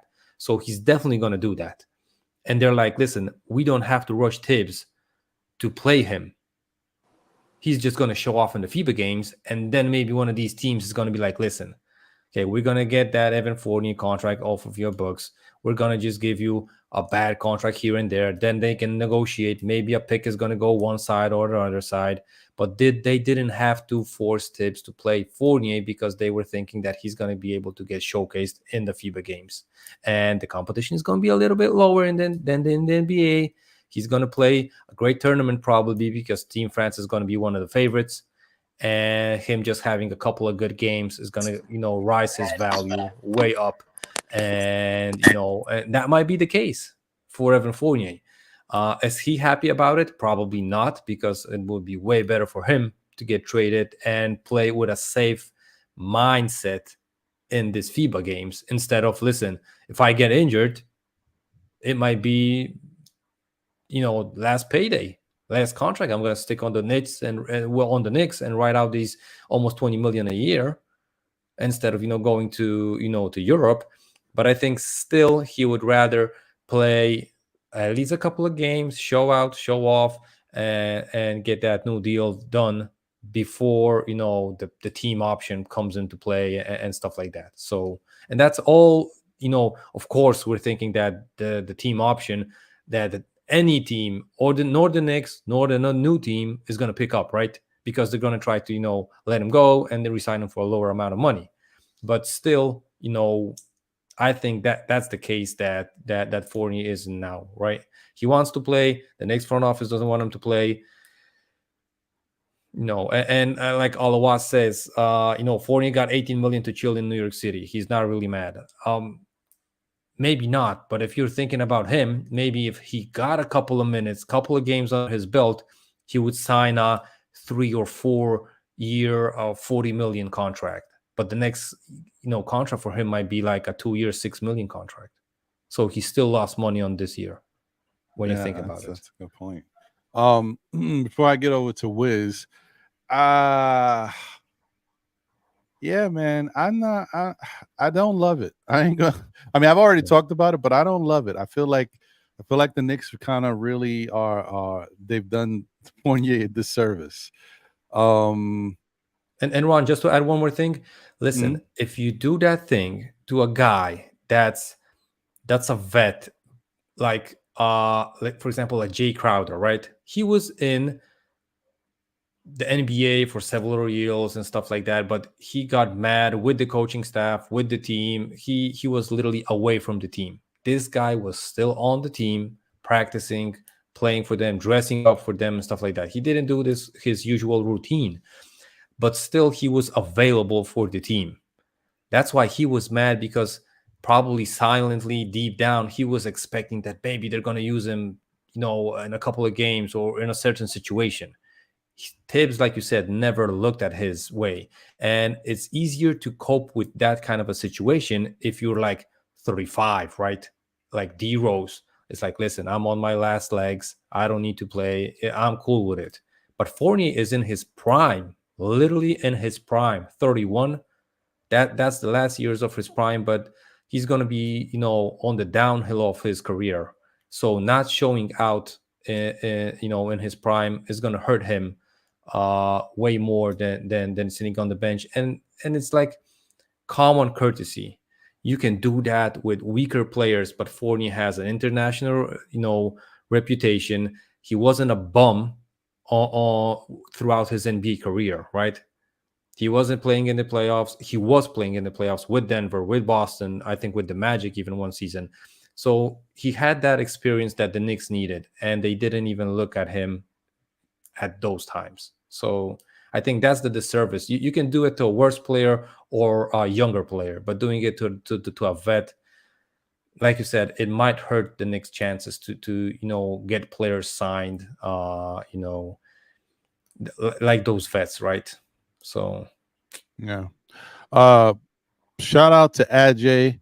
Appreciate you, my brother. I see you say read the comment that you're at. Well, technically right now I'm not answering a comment. This is me creating content. So I'm not really replying to anybody. So if you didn't hear me mention anything, it's because I didn't. So, but I hear you going forward. I appreciate you, bro. I've been trying, but yeah, like in the middle of that stuff, I'm kind of putting my own stuff out there too. So I'm just not necessarily reading it as a, well, what do you guys think about Evan? You know what I mean? I don't always do that. I just kind of get into the conversation. But I hear you, Ajay. Shout out to Organic Fanatics. Appreciate you, brother. Thank you for being here. You and the whole fam doing the thing. Please, guys, like, comment, subscribe. Show your love for Organic Fanatics on YouTube. Good content. I think you'll enjoy it. They have a really good dynamic. That family is great. Dunross Gallman in the building. Salute you, my brother. Thank you for being here. Ala Wise in the building, as Andy had mentioned. Good to see you, Ala. And since Andy didn't mention Ala Wise what he was saying, so Fournier got his 18 million regardless. He knew he was being overpaid. Now it's just a part of it. Same thing happened to Cancer. Nobody knocking down the door for Fournier anyway. It's true, but listen, guys, I'm just gonna go back to this. I know Fournier only played 27 games this year, and some might say within the 27 games, he didn't look the greatest. But I'm going to tell you something that I was noticing earlier. Now, I didn't make a big deal about it because I just want the Knicks to win.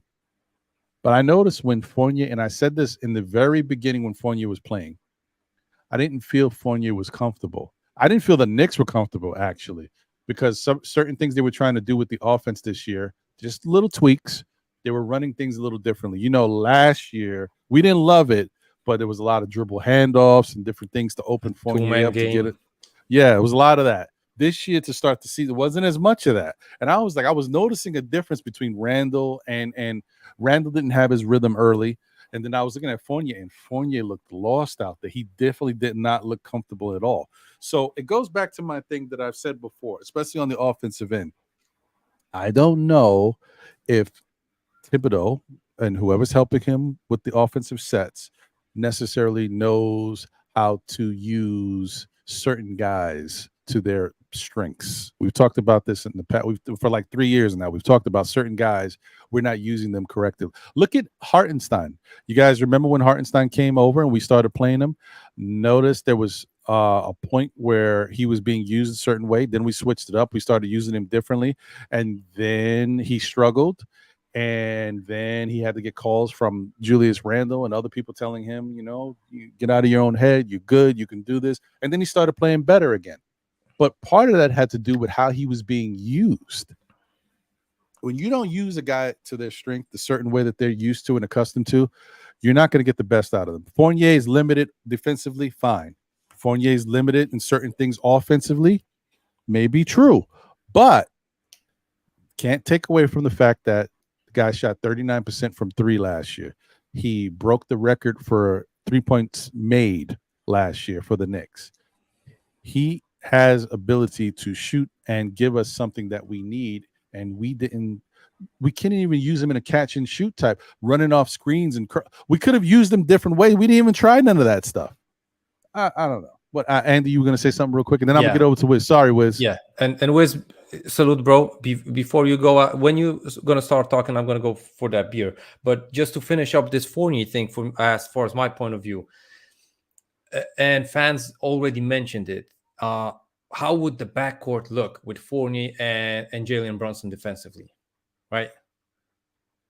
It would look terrible because neither of those guys can defend. So why isn't anyone pointing the finger that Brunson's not a good defender? But we're pointing the finger that Fournier is a bad defender. Nobody said that I heard.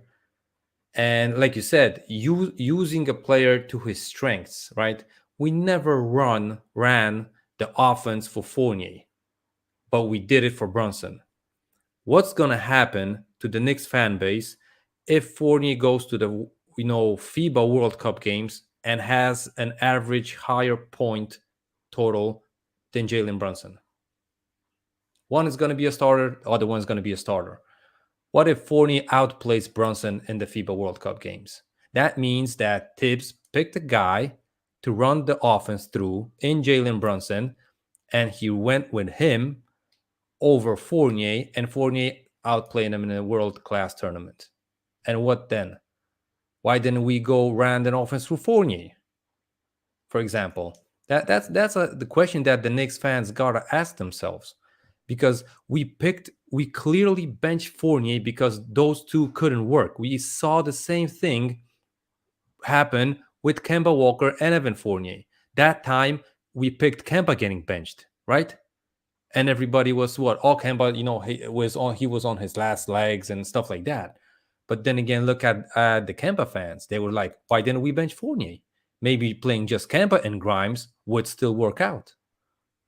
We didn't know that because the situation was we benched one of those two guys. And the worst thing is we didn't give it a chance for a comeback and for, stuff like that. So I wonder what's going to happen if Fournier outplays Brunson in the World Cup games, and he's going to have better numbers.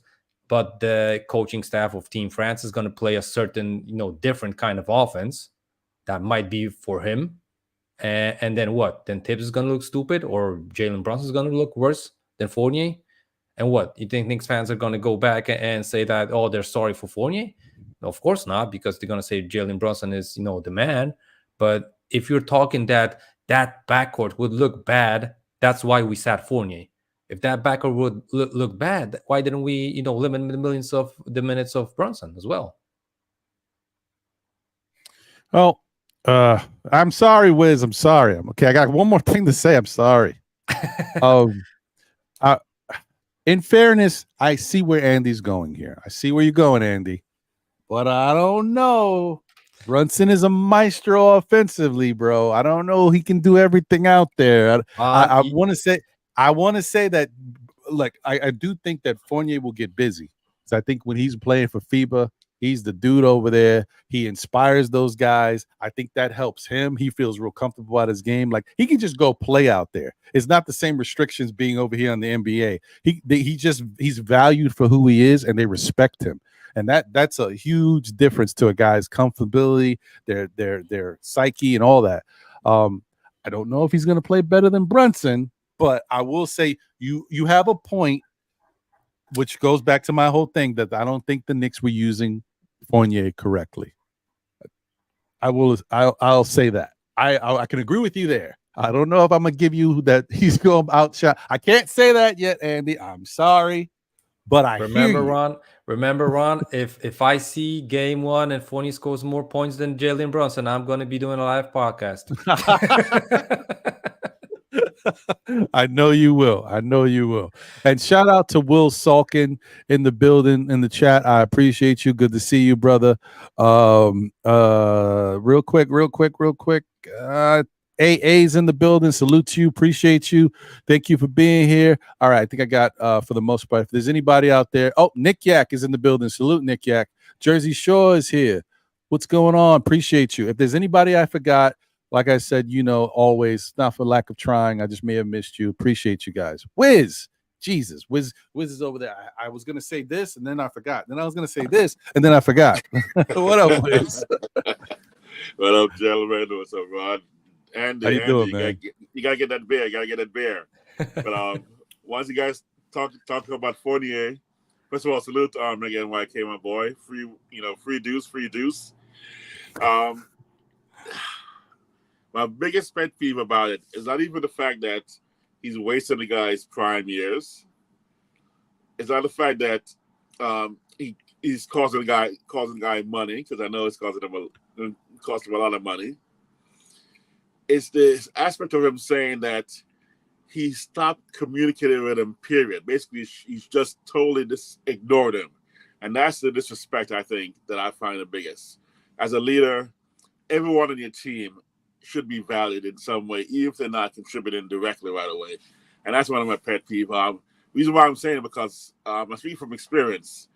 From the Marines to the corporate world, I knew when I saw leaders who did that, I didn't like it, and I saw team members who suffered because they did that. Unfortunately, in the corporate world, I did it myself at a certain point where I had, a couple of staff that just were not part of the team or able to contribute. And I remember Mhm. that I ignored them and totally cut them out of any decision-making process, any involvement. And I knew the effect it had on them. So same with Fournier. This was just terrible leadership. So that's the part that gets me. And I think he had to voice that, especially since it's about to happen again. And he's going to go through the same cycle of sitting there on that bench and getting 0-1 and knowing that even a chance to even help the team, like the, as a veteran, to show at least be involved in some way, be as somewhat of a like a bench assistant coach, is the minimum that especially with Grimes right there with some skills that Fournier has, that Tibbs could have simply said to John and Brian or somebody, hey, but Tibbs should have been the one to say to him, hey, I'm going to have Johnny, help, have you work with, with Grimes and get that mental game about the shooting off right. And so that's my biggest pet peeve was the disrespect to someone who had a really solid NBA career and could really have helped the team. And that's the part that I'm like, come on, man, show the guy a little respect and communicate with him in some way where he feels like, you know what, I'm not just being abandoned and dumped on the side, which is what I thought basically happened. I'm not going to debate the fact that he wasn't the right fit for teams, Tibbs schemes, because obviously Tibbs doesn't have the offensive, I wouldn't say mindset, but determination to play the kind of game that would help Fournier's game or Obi's game. He doesn't have that kind of mindset to play that. I mean, maybe he can do it. I'm not going to dismiss the guy's intelligent, 40-year NBA coach and probably can coach, like that. Who knows? He could probably, have a running offense if he really wants to put his mind to it and go ahead. But he doesn't like that kind of game, obviously. Because obviously, if he did, he'd incorporate it. He doesn't even like having a variation of that kind of game where for certain parts of the team when they're playing, he plays that kind of format. Because the second team, the second squad could always step right in there, and they were more of a running style team. And Tibbs didn't want to have that style. He wanted to keep a certain thing. That's why even the iHeart comment was he wanted iHeart to be Mitch initially, and I'm like, what are you doing? Don't you see it's a different skill set? But then to not maximize a player's skill set during the game, but to ignore the player completely, where psychologically you mess with his head.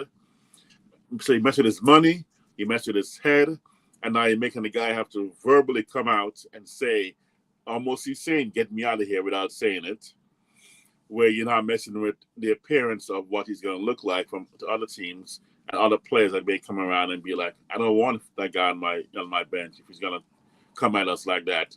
So all the coaches may look at it like that at front office. So I think it's all around Tibbs. Obviously, the front office should be a part of it where Leon was those guys should have been around and watching it, and seeing something going on and be like, hey, let me pull Tibbs and pull your coattail a little bit. Hey, why do you have a guy like that getting $18 million a year, not even being spoken to at all, and then sitting on the bench doing practice where he can't even be involved in talking to Grimes on the side once in a while and being like, hey, Grimes, when you come around here, here's how you're going to pull off the shot. I keep seeing you have a little bit of a hesitation or you're thinking. Let go the thought. Let the ball fly. I mean, so for me, that's a part of the game. Psychological part, the insult to a veteran with that kind of skill set, to not even speak to him where he feels completely abandoned. That's where I have a problem with it. And it comes back to Tibbs ultimately. Makes sense. That makes sense. Yeah, go ahead. No. Actually, when I first came on, before I came on, I was thinking about coming on, but I don't know if you have any kind of well, I heard you have a little bit of knowledge of some music and stuff. So, because the other day I was listening to some old school songs, and the song came on, and I go, man, that's the Knicks. That's the New York Knicks. When I heard the song, and so the song that I was like, I don't know if you know the song. I've been loving you too long. It just broke my heart. I was saying, I might be a Knicks fan too long now because they just keep breaking your heart over and over again. I think that is that Otis Redding? Yep. I think it's Otis Redding. Yeah. Oh, you do have don't play with me, Wiz. Come on now, man. Anyway. Yes, sir. Yeah, I hear you, brother. I don't. And what song do you think of when you hear the Knicks? Because I'm like, don't go breaking my heart. Or There's many ways. Not we are the champions, right? Not we are the champions. Not that one day. Yeah, that's what the Yankee fans are gonna be saying when they get. So they ain't saying it this year. Ohtani. They're not. Okay, whatever. When we they get ain't saying Ohtani it this year. We're gonna get Ohtani next week. Judge gonna come back, World Series champion. Every year the Yankees have had a perfect game pitcher. We've won the World Series. Okay, every time we had a perfect game that year, we won the World Series. I mean, 1 year was in the World Series. The perfect game was pitched. But other than that, so this is gonna be the sign. Ohtani comes to New York. Judge Ohtani, Stanton. I'm talking about the Bronx Bombers. Oh, it's gonna be like back to back home runs every game. Well, I tell you one thing, you're right. Ohtani will be with the New York hat on next week. Oh, no way. He wants to go to a winner. He wants to go to a winner. As you said, he wants to go to a winner. So once again, he'll be wearing a New York hat next week. It will not have that dark blue in it. It'll be the orange and blue. So whatever. Yeah. Anyway, I mean, listen. It is what it is, guys. There's going to be a lot of stuff that we're going to have to see how it plays out. But I do think that Andy might be onto something. Start Fournier. I don't think that's what I was thinking you were onto. I don't think that was it. I think you might be onto something where the Knicks may be wanting to see him play in the FIBA, championships and see, because they assume he'll do well, and that might help his value. In my mind, when you were saying that, I was saying, well, why not just tell Fournier, listen, right, this is what we expect right now. This is kind of what we're looking to. We're trying to move you, but right now, the market is kind of dry. But we think that if you go play in FIBA, you always do well. And I think teams will really get to see what you have to offer for them, and that'll benefit you greatly. It'll help us move you. Now, then I was thinking, well, Fournier might be saying, so I just want to get out of here and I want to have the chance to play basketball. And then Andy mentioned something too, like you telling me that you want me to go play FIBA or something, and then I could get hurt. And then what I mean? Like, so I get the other side of it too. I'm like, it's kind of hard to even be transparent and say that to Fournier. I'm like, what? Right. Plus, the longer he waits, the longer the wait, the less likely someone's going to want him later in this, in the season or in the trade off season. So by the time FIBA's done, everybody's roster may be filled. And although they could use him, it's be like, man, he looks good, but we just signed XYZ guys who would have not signed had we seen Fournier or had a chance to have Fournier earlier. So that's the biggest thing. I'm just saying, come on, man, give him a chance to get to a team. And it's Knicks. It was on the Knicks to communicate with him. If they communicate with him like even what you're saying right now, even that, he probably wouldn't have done an interview the way he did it and spoke the way he spoke. He'd have been a little bit more simple. Yeah, and was just to add on that, and to Ron's point about the front office and the timing of the deal and stuff like that, the Knicks front office might be like, listen, there's James Harden on the books, maybe Joel Embiid, maybe this and that guy that has huge salaries. Maybe we can just be the extra team to move parts and just to make the money work with Fournier's contract, right? Mm-hmm. And they're like, that's why we aren't moving him, because we might be the third, fourth team in those kind of trades. But you tell that to a player and he's like, so you just guys gonna dump me whatever you want, and you're looking just only for your back. You're not looking for my kind of interest, right? Because he might get moved to a team, like we said, that has the shooting guard position filled, and he's still gonna ride out the bench in that team. Mm-hmm. And he's like, listen, if you would send me to a team that doesn't have that many shooting guards or small forwards, that I might get minutes and stuff like that. But if they're just looking for their return, he feels kind of betrayed because they signed him to a certain role that he's going to be probably a shooting guard at this as a starter, playing him that kind of a money, and now like they didn't uphold their part of the deal except the money part because it's not coming out of their pockets. That's why Fournier might be a little bit triggered and mad at them, right? So it's normal human rights and being, as far as the psychology goes, like we said, it's normal. And the other thing is that like there was a quote that they translated to English that I feel that I want to spit and hatred and stuff like that. I think that bit was translated like through Google Translator. It was totally wrong it seems translated. weird. So yeah, that Yes. was like even worse than my English. So I wouldn't recognize that wording that he would put. He probably said that I was mad, I was even pissed, right? But nothing like about spitting on teammates and stuff like that. That had to be a bad translation. So Right. Yeah, that looked really weird. That translation looked really weird to me as well. Yeah. I was like, no, it doesn't even sound like him. How you normally communicate. So it does look like it was a bad translation. I mean, the aspect of what you were saying, again, for me is prime. I mean, people are talking about 19 million New York City. Okay, so Ron and I, that we'll be okay with 1 mil. Okay, $190,000 to chill in New York City. Okay, we'll be cool with that, and that'll be fine. But when it's your career and you're talking about a limited time span of being able to play, and you just want to play basketball, I mean, that's your passion. I mean, I don't think he's playing basketball purely for the money. So if you just want to play basketball, you know that in about 4 years, you're going to be out of the league. So why would you want to waste that time sitting on the bench? 2 years that your body's healthy enough to do the things that you can do.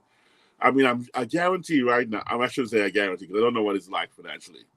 But over his career, what he's made, I'd almost bet that he would have taken 10 mil in it and less and go somewhere and play 40, 50 games, 15 minutes a game. I guarantee he'd prefer to do that. At least be a part of, the spirit of playing the game he loves. I mean, Tom, I don't want to say this name because it's like blasphemy. It's a curse word to me. Tom Brady would play for almost nothing but just keep playing because that's how he loves the game. And I think I wouldn't doubt that Fournier is like that. Oh man, the wife's calling. Oh well, yeah. I mean, I hear you. Listen, I mean, these guys are basketball players. Outside of everything else, getting paid is just part of the job. You know what I mean? But they like playing basketball. Well, at least you would hope most of them do. And so I think it's unfair to him too. He has to sit on the bench and just watch everybody else playing and winning and losing and just take it. It's tough. It's not easy. I mean, we can talk about the fact that he's getting paid his money. And it is what it is, but he's still traveling with the team, going to different cities, and sitting on the bench. He's practicing with the team, but he's sitting on the bench. He's away from his family, sitting on the bench. You know what I mean? Like, it's not like even work. I'm not even out there playing. At least if I was out there taking a couple shots, I'd feel better about it. Yeah, and Ron, and it's like he said in the interview that the guys were playing in practice 5-on-5, and me and D-Rose were looking at them from the sideline like some prospects. Means like they even weren't practicing with the third squad, that they could show off these young guys that they still got, the skill set and stuff like that. So imagine if you play, you sign a guy that's a vet, like for example, Carmelo Anthony, and you don't play him even with the third string guys. He just has to stand it and there, and he would be like, listen, why did you sign me if you're not giving me even the practice minutes or stuff like that? So he would be furious too. And like I said, I understand Fournier, I understand also maybe Tibbs' point, but to be true, he didn't do everything in his power to get us through the playoffs because we were lacking shooting. He had one of the best shooters on the team on the bench, and he didn't even put him for a couple of spare minutes. And if you're playing maybe the last game, the elimination game, you try everything possible not to get eliminated. And it's the second time in the playoffs that Tibbs didn't do that. The same thing happened when the playoffs, when he did the sub for Elfrid Payton. He also had guys that he didn't use on the bench. And I remember I was saying that he didn't do everything in his powers, and he didn't use each and every option that he had not to get eliminated by the Hawks back then. So true. No, that's I agree. I'm on one of the biggest pet peeves I have about Tibbs is sometimes being so rigid in his rotations and not like. And you know, it kind of goes to, I don't want to, you know, I think we talked about it, and we're going to talk about it probably more throughout the season because it may rear its ugly head. Tibbs might be a certain way, like he might be, you know, Yeah. and people feel it, right? But again, talk about it. But it may not be right, bro. Tibbs might be a little bit of a jerk, you know. It is, so, I'm just saying, a little bit. It is what it is. So I don't. I think he's the ordinary, stubborn, classic, you know, old man, old dog who can, you know, take, you know, accept new tricks or learn new tricks. I think he's just one of those guys who just wants it his way, you know. Especially, I can tell. I knew uncles like him who just, you know, they live alone and everything got to be their way, and they just don't want to change. And change is hard for a lot of people, you know. And some people who first have a mindset and believe in something think, no, this has got to work, and he won't stop till it makes it work, even if we got to force, like, you know, I think I just said, you know, that round peg in a square hole or something. He's got to make it work because he knows, he believes it works, and he's seen it work, you know, even the height of his players. Because I've seen guys like this succeed. I know it has happened, and I'm going to show people it can be done. And this, you need a superstar, need all these great shooters. No, I need guys who are dogs, who are going to fight. And because he believes it so much, he just can't break because he's got to prove himself right.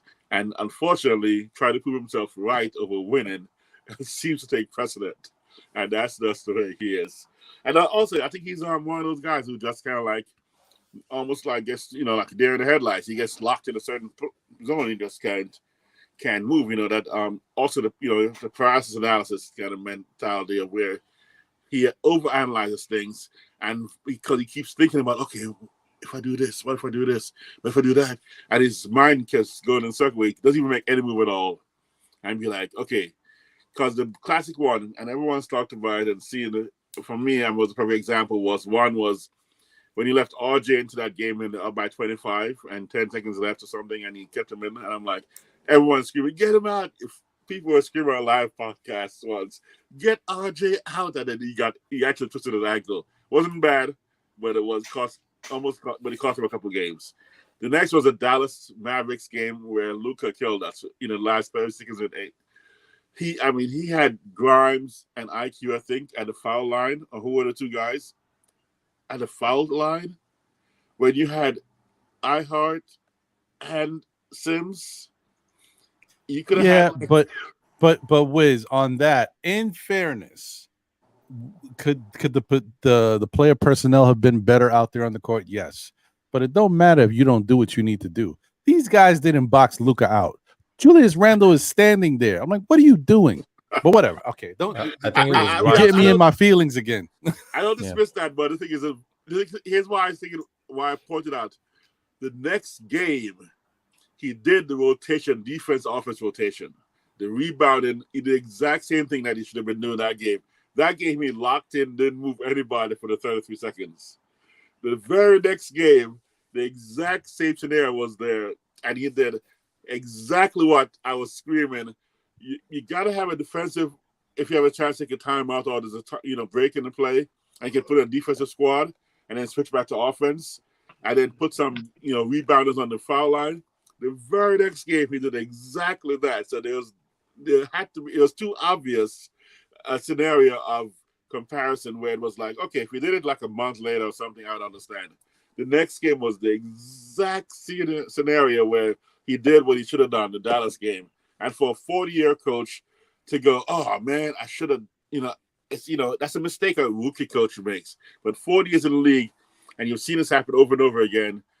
There's no way we need to score in basketball. All we needed was a rebound. One rebound, and you leave in two guys who decent rebounders for guards, but no, we had guys who were built not just athletically with Sims, not even athletically with iHeart because it was athletic. He's athletic, not Sims-like, but 6'10", 7-footers who could get that board, and all we needed was get that ball, and then we let two guards.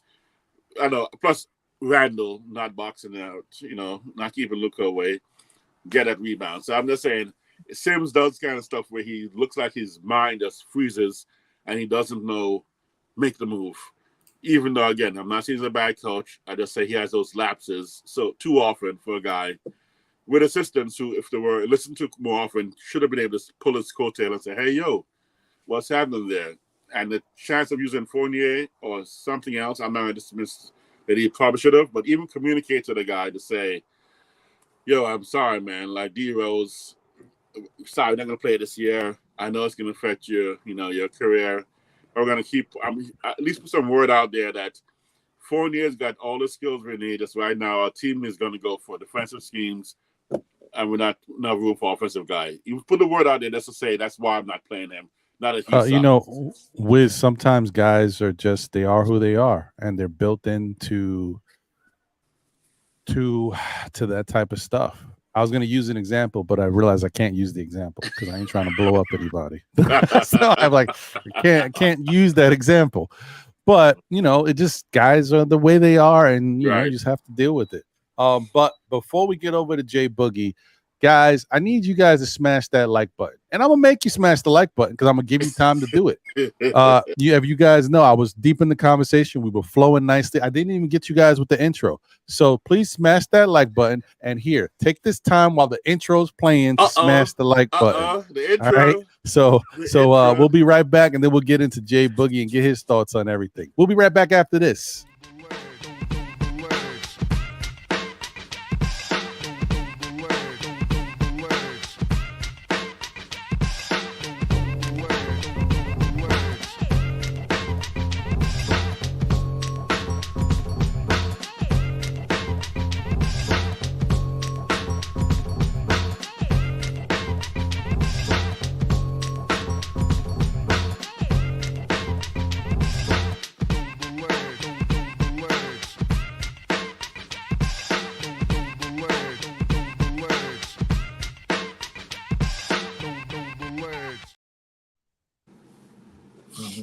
Oh, damn it. Wiz, Wiz joined me this time. Oh, I forgot to tell you guys. You know what I mean? Listen, there was one other thing I forgot to say, guys. So here's the thing. Not only did I tell you guys about my mishap this morning where I bought breakfast from McDonald's, tried to sneak it in before they cut breakfast off, paid for it, got there. They canceled my order and said, you ain't slick, and then told me, well, here's the lunch menu. I didn't want to eat none of your nasty lunch. I wound up getting 2 cheeseburgers, right? I got 2 cheeseburgers for me and 2 cheeseburgers for my son. You know what they did? They gave me hamburgers. Come on, man. What's going on here? What is happening? This day has been just, oh my God. All right, whatever. Okay, I'm done. Jay Boogie in the house. What's good, Jay Bugs? Hey, that's your city. You gotta love it, man. You I can't. Yo, when they gave me them like I got home and I was rushing to start the show. I was like, I can't even eat this right now. But I ate one on my way and I opened it up and I didn't see there was no cheese. I was like, I know the ledge. I was pissed. You gotta love it, man. Kentucky Fried Chicken, they serving double cheeseburgers. Burger King, they selling slices of pizza. You gotta love your shit, man. This is crazy, bro. This is crazy, man. Beef patties at Arby's. Man, it's those changed a whole lot up there, man.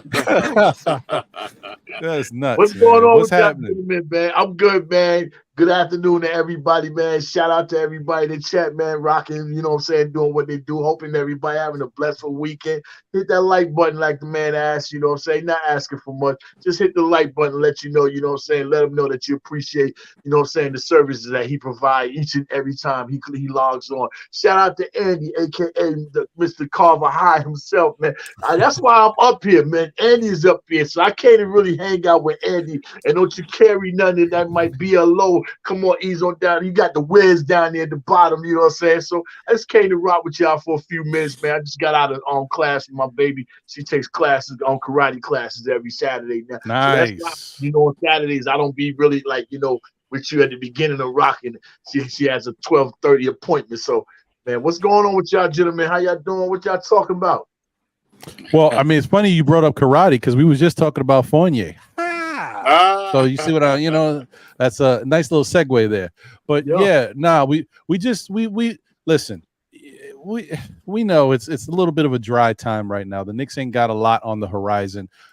Training camp is right around the corner, so that's good. And we'll get back into some real basketball talk. But there's not a lot going on. We talked about the signing of Nathan Knight. And what he possibly could bring to the team, understanding that this is a Tibbs team and, don't expect too much. Talked about possibly the power forwards battling it, Jericho Sims, Nathan Knight, and Isaiah Roby, like battling to see who kind of can come out on top in that situation to help be the backup. We talked about needing a veteran presence at the power forward position specifically, since we need that, but it could be anywhere on the team. Technically, we don't have it now that Derrick Rose is gone. We also talked about Charlie Brown, not the leaders of the new school guy, but Charlie Brown Jr. from the summer league, and I talked about maybe him being a possible 3-and-D fit for the team because we can't get it nowhere else. We don't have the money. It's just different things like that. And that's pretty much it. We kind of stood. Oh, and also we talked about in reference to Fournier possibly, getting moved for Doug McDermott and how we felt about Doug McDermott. So that's where we're at, J Boog. Yeah, you can go, J Boogie. We can go with Quentin Grimes, the jersey behind you. We didn't mention that he got on the U.S. Select team. Yes. Yeah, but the US Select basically means you're going there to help practice with the real squad. So, I mean, I got it. Shout out to him. To make the team is to make the team, but that your point of being on the US Select team is to help prepare the other guys for when they have to play in the game. So you're going to be on the practice squad, getting them right. That's what it is. It is what it is. I'm saying. With that situation, it goes both ways. You know what I'm saying? One thing is, to be selected, we appreciate and appreciate that have to be selected for him to go and be a part of that right there. What that does is too many of these guys, they have workout plans going on with their friends, and their friends are allowing them to do their moves, you know what I'm saying, to make sure they're not. Now you get the opportunity to work on your certain moves to see if you got it against real stiff competition. That's because those guys are going to be playing hard against you. You know what I'm saying? No matter if you're there, you know what I'm saying, as just, a guy, a fill-in guy to get them guys prepared, you know what I'm saying? You still have to be honored for them just to even call your name, and they know he's a mad defense assignment. So that's letting the league know that this guy right here, as far as on the defensive end, you know what I'm saying, he has a big name buzzing. So they looking for guys that come in that can play hard defense. And right now, we got a lot of orange and blue going on, whether, it's on the team or is at the practices going on over there. So, any problems, issues over there, we could jump somebody real, just playing. Yeah, but I like the scenario, my man Grimes, man, my story is all my jerseys got my name on the back of them, but that guy name right there, you know what I'm saying, man, may we give heavens and rest in peace to Mr. Bill Russell. That's the last 6 to be worn with the Knicks. And I got that jersey. I bought it. I wanted that name to stay on it. And he co-signed it and everything, man. So shout out to Grimes, man. I wonder what number he he will pick, for the upcoming season, as LeBron already don't switch from his. He don't went back to the 23, you know what I'm saying? So, but I appreciate what we got going on for us guys getting there. As far as Evan Fournier, man, be honest with you, he should never come back and be inside another Ray Williams jersey. He should not be a part of this organization anymore. Not because he's a bad guy, but because it's beyond time for us to move on for him. Do that guy a solid and move him on, move forward. I know what you're trying to do with his numbers and everything, but sometimes you can't get those numbers to match. And if you look around, you're seeing guys' numbers are not being matched as far as picks they're getting back, you know what I'm saying, and stuff like that. People are getting traded, to second rounds for first rounders. All that type stuff is going on. Same thing happened with the dude Collins down there in Atlanta. So you might not get what you're looking for, but more importantly, if you're getting the opportunity, to move forward for something instead of, creating more of a headache situation, it's always best to walk away. You did that with the Obi, do that with the Evan, it's not working out. Let's go ahead and move on, because we're trying to make sure that we stay on course as far as having a great locker room, a great organization where people is talking about us in a good way, but we know we still have some ones out there that talk reckless about us, the Trey Young, the Draymond Greens, the Richard Jeffersons, they still talk. But you want to give these guys an opportunity not to have nothing extra to talk about. You see, I told you, see. You know what I'm saying? So you want to go ahead and nip things in the bud and take care of business, what you want to do, what you're supposed to do. But I like the signing of this guy, Knight. I'm liking him. I'll bet my money on him over what I seen as far as with Isaiah Roby. If I was one of the ones that was on this show, because I did speak highly of Isaiah when he was at OKC, I want to apologize to the bad play and the bad work that he provided at the Summer League. If I mentioned his name to somebody and you took a liking or wanted to see him because of me, I want to apologize to you all. You know what I'm saying? I want to do that. Me honestly, personally, I'm not rocking with nobody that's out there on that Summer League at all. When you start playing basketball, you want the feed. Okay, we didn't get a lot of draft picks, but they could have done a lot of things, to speed up that team, the boy Tavion Smith from NC State, he was out there. I wish we go ahead and grab guys that are skilled and athletic, but we're deciding to get guys that are not athletic but need to have their skills developed, and that's too much work and pressure to be on Tom Tibbs. Too much going on for him to have to always develop players, and at the same time he's developing players. A lot of people don't know and understand he's still developing his own coaching staff. So it's a lot of things going on with the Knicks, but me personally, I'm okay with us not getting a big, some players. We could have done some things, forced some issues, but them guys is not forcing. They got their eyes on what they want, what they like, and if it's not available, they're not going to swing. So I'm okay with coming off a good season like we had, 10 games away from a championship, 2 away from the Eastern Conference, 4 away from the for the championship, the finals, and 4 away from winning it. That's 10 games. I'm good with us not doing anything to hinder. We did that when we lost to Atlanta. We broke up some things and lost identity and everything when we could have just went back to make sure that them guys are really who they are. So this here right now gives us a chance to see if guys really are who they are right now, really if they deserve to be on this team, really can they got it fit. And we're not far off with some of these guys. We only need 3 guys to step up, man. We only need IQ, who's developed every year. He's been our best developed ball player since he's been drafted. All I need for IQ is just to have good playoff performance. All I need is RJ to play like you played between game 3 of the series of Cleveland and the game 5 series of Miami. How you played, I need you to take that, transfer all that, and play just like that in the regular season and move forward. And we all know what the big fish is. Julius, we need you to go ahead and handle your business in the playoffs. We don't care nothing about the all-star numbers and the big time play and everything during the regular season.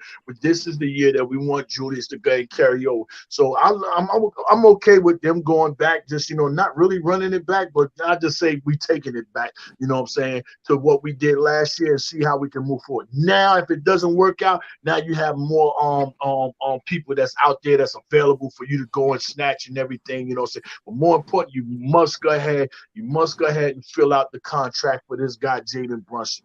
Do not waste the time and effort what he got, because his numbers is going to come up real soon. That's 25, the year 25. His numbers is going to come up. But I do believe and have faith in Jalen Brunson. I don't think Jalen Brunson is going to take the whole complete max. I got him in the phases of Tom Brady, in the phases of Pat Mahomes. I got him when he really wants to win a championship. He know and understand. If I bring a championship here to this city right here, I'm gonna be, you know what I'm saying, I'm gonna jump a lot of people on them championship lists. So I think he's the type guy, you know what I'm saying, when that time come up for him to get his money, yo, do what you can do. I'm gonna say you at least 60 million. I don't have to have 260. I take this 200, but make sure you take this 60 mil and that's building around this team in the ways that we can win. You know what I'm saying? That's the type level that I have Jalen Brunson on. You know what I'm saying? Not so much of the money, but also he deserving of the money. But he also wants to make sure this team is fitted where we can have a championship run. So you know, it's a lot of things going on with this on season. You know, but I just advise everybody, man, take time out for yourself. Go and get a vacation. Enjoy yourself. Don't put so much pressure on about what the Knicks is doing. But we already know what we're doing. And no matter what they did wrong, we're going to love it when the season starts. What are you doing for us yourself? Appreciate what you do as a person, more important than any and everybody that's rocking on this, you know, channel, any other channel that's up under the orange or blue umbrella that we love so much. Yeah, facts. I know, Andy, you want to say something, but before I get over to you, shout out to Keyshawn in the chat. Appreciate you. Good to see you as always. Nick P's in the building. Salute to you. He says Fournier is not the type you can bring off the bench. He is a player that needs to start. The problem is he is such a liability on defense, and we're not able to hide him. Generally, that is the issue. What I want to say is that has always been an issue when it comes to offensive players that are challenged on the defensive side. However, this Knicks team overall has become a much better defensive team. So when you have better defensive players, you can now take certain liberties with guys who are defensively challenged. You can fit them in different places. It is what it is. It's already done, and Tibbs has decided to not even try. He decided to just, okay, I can't figure this out right now. Just stay there. I'll catch you. That's, you know, it's like he didn't even bother to figure it out. So, okay, it is what it is. I don't know. Drip Moore, salute to you. The preferred barber of Still Knicks fans and the Knicks community is in the building. Let's go. What's going on, Drip Moore? Appreciate you. Travel Vibes is here. Salute, Travel Vibes. Good to see you as always, my brother. And look at this. The Patreon himself, Nev, the Disruptor, is in the building. I haven't seen Nev in the building in a minute. What's going on, Nev? I hope you're doing well, brother. Speaking of Patreon, guys, I don't know if you can see the ticker scrolling past, but Cash App, Still Knicks fans right there. SKF Patreon is also right there. So if you want to go the extra mile, you don't have to. It's there. And I wouldn't even said it, but then Nev jumped on, and Nev is a Patreon, so it just made me think about it. Okay, whatever. Anyway, Andy, what were you gonna say? Yeah, I wanted to respond to G Boogie because, you know, J Boogie always spitting facts and stuff like that. But so he got me invested in what I had to say about taking time, maybe not time off of the Knicks, but going to vacation. I'm going to vacation to Croatia in like literally next week, so I'm not going to be on the show. I'm going to be scouting for the Knicks. You know, if you guys have, you know, any kind of fans in Croatia and want to meet up, I'm going to be in a bigger city this time than last season or 2 years ago. So if you want to meet up with me, you know, I'm always open to it. But the other important thing that J Boogie said, and there's two things I want to say and get answers from you guys about this Knicks roster and Knicks situation.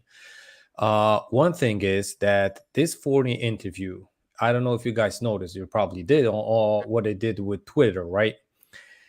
What it did on Twitter is fans that wanted Fournier benched, all of a sudden, after this interview, turned on Tom Thibodeau so bad that they would be like, listen, why didn't we play Fournier? And back in the day, it was like, you got to bench Fournier. You got to play the young guys. So you got to pick a side. And, you know, fans picked a side for the young guys. But now when the interview came out, they picked the side just to bash Tibbs, right? So it looks like negativity sells in the internet more than positive and constructive criticism or whatever you want to call it. But negativity sells. But going back to the most important thing, what G Boogie said is, my question to you guys is, does this team get a fully carte blanche coming in for the next preseason from game one? It's like you're erasing the bad play of Julius Randle, or the good play of RJ Barrett in the playoffs, or the bad play of RJ Barrett throughout the season, and stuff like that. Or you're like expecting each and every player to get better. Because for me, I always reset my expectations on vacation, like J Boogie, wanted me to do, so I don't get stressed out too much on vacation. But I rather reset it all, because you never know how the players are going to go, and to get into the playoffs you still got to go through the 82 games in the regular season, and if you don't play well, then you ain't even going to be in the playoffs. So for me, that's why I'm resetting each and every card and grade for these guys before the season starts. And I know I'm going to shout out Queen Steph from the Queen's Court. Steph says, and this, it's not like it hurts me so much, but she's like, Julius Randle, it doesn't matter for me what he does in the regular season. He has to perform in the playoffs. He can score 30 points, average, 15 rebounds, 10 blocks in the regular season. If he doesn't show in the playoffs, he's, underperforming for me. I'm not on that bandwagon with Steph, and I agree with her pretty much on everything. But for me, even if a player plays really well in the regular season and has a drop in the playoffs, it's going to happen, because it's matches, it's matchups in the playoffs. You play a series of games, and that's totally different. Maybe not totally different basketball, but it's way more complicated to score in a playoff series than in the regular season, right? And I was wondering how you guys go into the new season, because we almost have the same roster, just minor tweaks here and there. So we're going to have the same guys, but do you guys reset the grades for, Mitch and even each and every of the players, even the coaching staff, right? Or you guys think that, we saw this and that from these kind of players, and we're expecting only better, and you're going to, give them a worse grade after the, a quarter of the season or stuff like that. I see what you're saying. I'll say something real quick to get over to Wiz and then J Boog. I probably am under the same premise of resetting the grades for these guys, because it's a new season. The roster hasn't changed much, but there is an addition with DiVincenzo. And there may be another one if they decide to move Fournier. We'll see.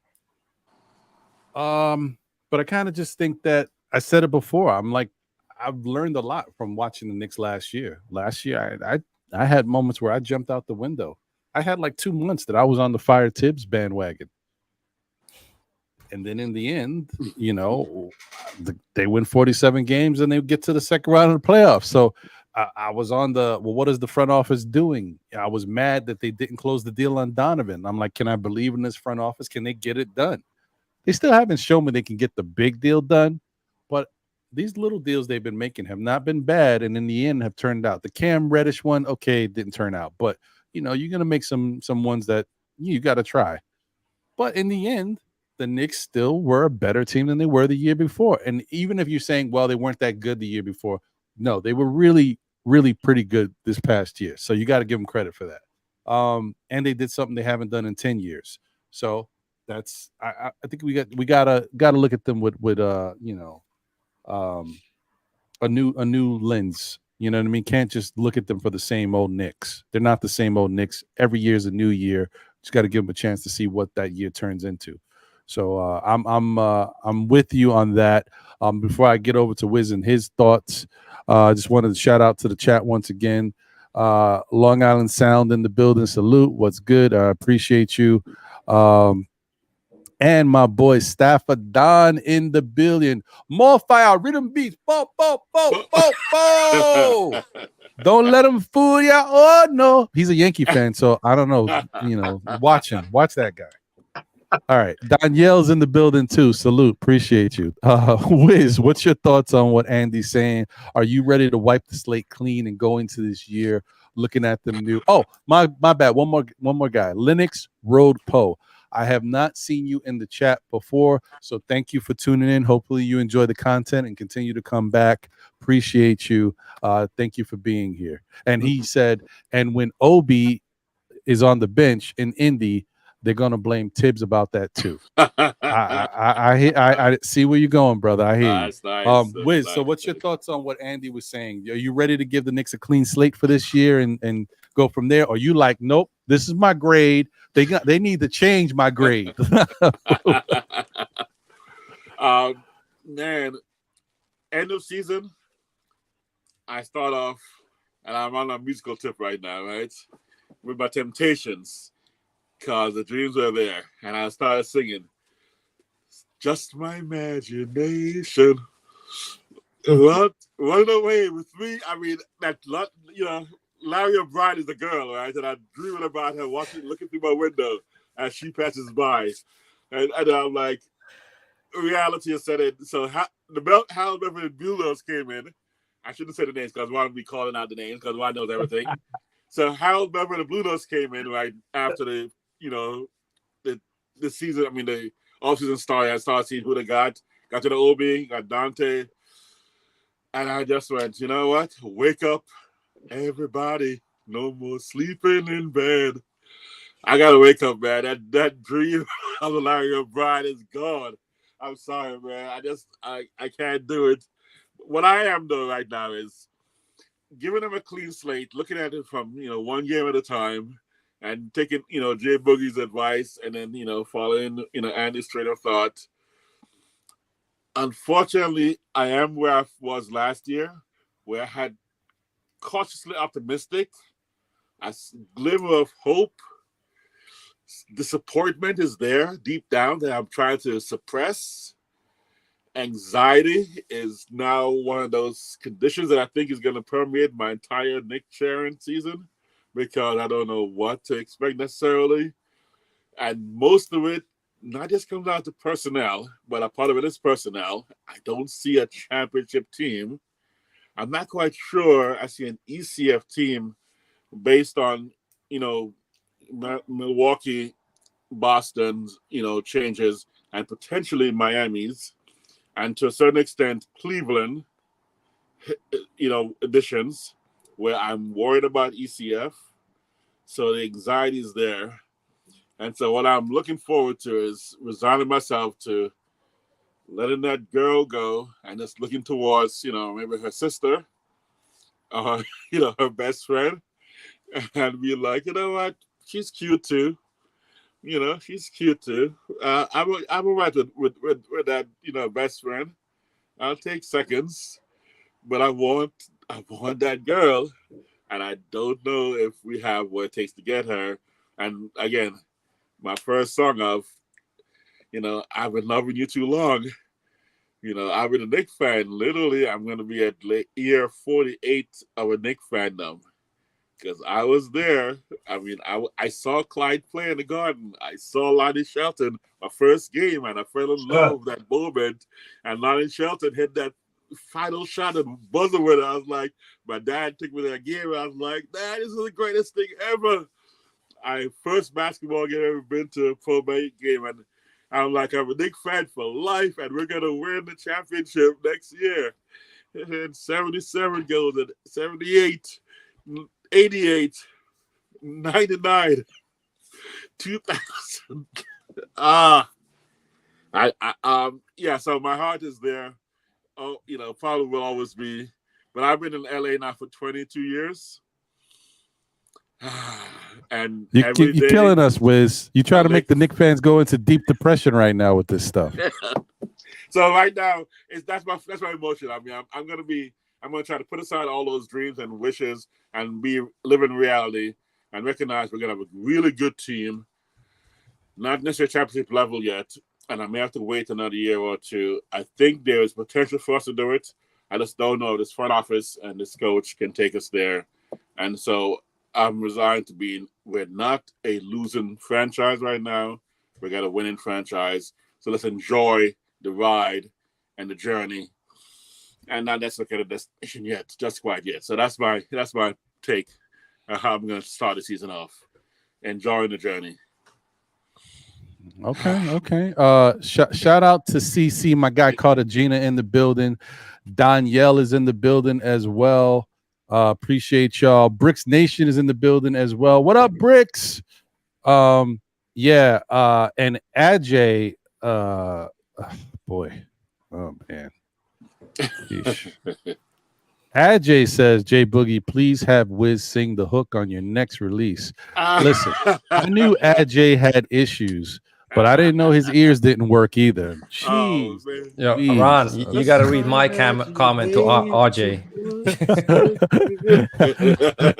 Hey, Angie, what you got to know and understand, it cost me $200 an hour.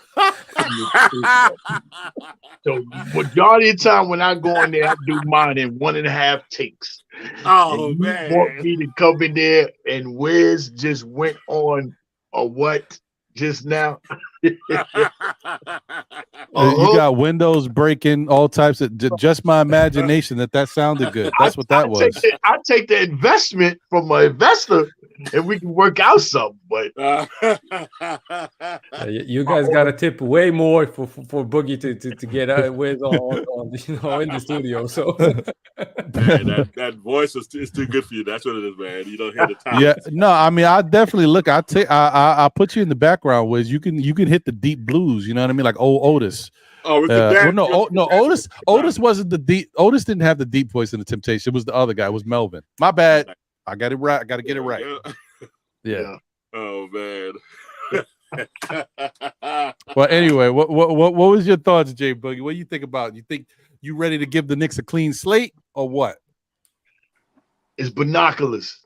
In other words, it's like this. It's 0-0. When you walk inside the building, you got a fresh start, a fresh slate. Everything is clean. The whole table is wiped away. You know what I'm saying? Once the last game ends your season, you know, it's time for you to start fresh right then and there. And you start fresh by clearing your mind from what you've been through, and then you just want to get back to getting your game right and everything. When you come into the back into the organization normally sits down each and every player individually and talk to them one-on-one as they come in. They normally do that right there. So far as, you know, having a clean slate, everything, you know, we got a lot of things going on that's good for us. You know what I'm saying? One thing is I like us because we are trained and built to go.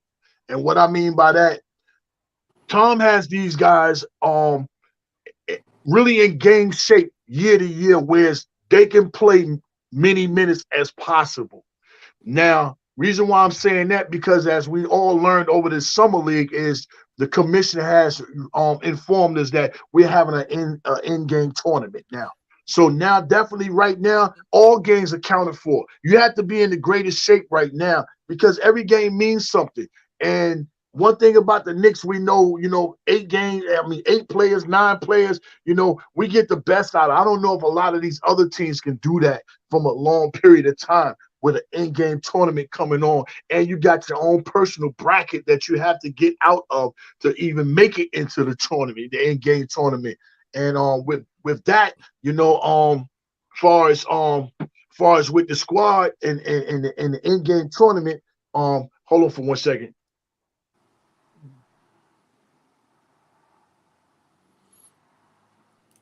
I apologize about that. I had to take care of something.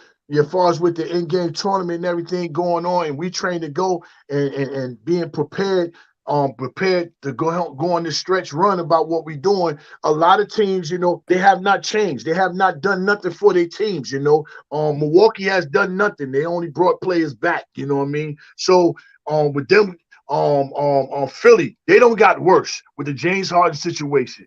Cleveland, they ain't do nothing but swap out a shooter. Miami, they don't got worse. Whether they bring Dame or whether they don't bring Dame, they don't got worse. If they don't bring Dame, now you don't mess up the mental approach as far as the other players on the team that you was mentioning that you was going to put in the trade. Boston, they don't got worse. To me, they don't lost. Anytime you give away your number one defensive player of the year, and then you give away your second defensive player just to bring in a shooter, and everybody around the league knows that that's your only offense. You're shooting. That's all you're doing. That's why they got shut down by Miami. That's all they're doing. You're either going to hit or you miss. So as far as with those teams, we got a little bit better. We got a little bit better. How? This is Jalen Brunson's second year amongst the team. Now he knows, you know what I'm saying, when I'm coming in and they accept me as being a leader, I don't have to prove to them this year. I just have to continue on pace and being the leader that I want to be here. Number two, we brought another one as homeboys, you know what I'm saying, chemistry. Being together, playing together. We got an adult professional basketball player with Dante, a great background as far as high school, played in an elite college, up on an elite coach, Jay Wright, and then came to the league championship bound, Milwaukee Bucks, great organization. Then when Golden State Warriors say they want you to play on their team, that means something about you. So he goes there, then he comes here. It's a lot of leadership that he can bring not only into the team, but into the locker room and to the office, because he knows, things that the office personnel will say to a player, and he knows how to respond back to them because he's been in front of those organizations, whereas the offices in Milwaukee and Golden State, they know how to talk, communicate you, and they know, and then he knows how to reply for them.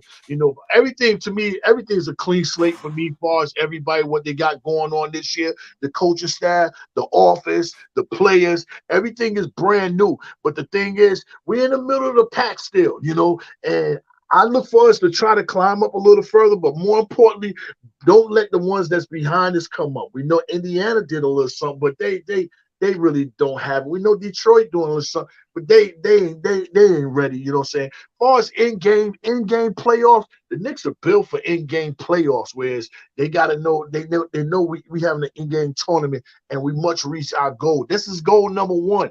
Getting out of the bubble of the bracket that you in. I think it's Milwaukee, Miami, us. I forgot the other ones. You must get out of that bracket. So if we get up out of that bracket, the confidence is going to be amazing for us to go along with the rest East. That's my first priority when I'm looking at what are we going to do for us in-game tournament, and are we going to get out the bracket?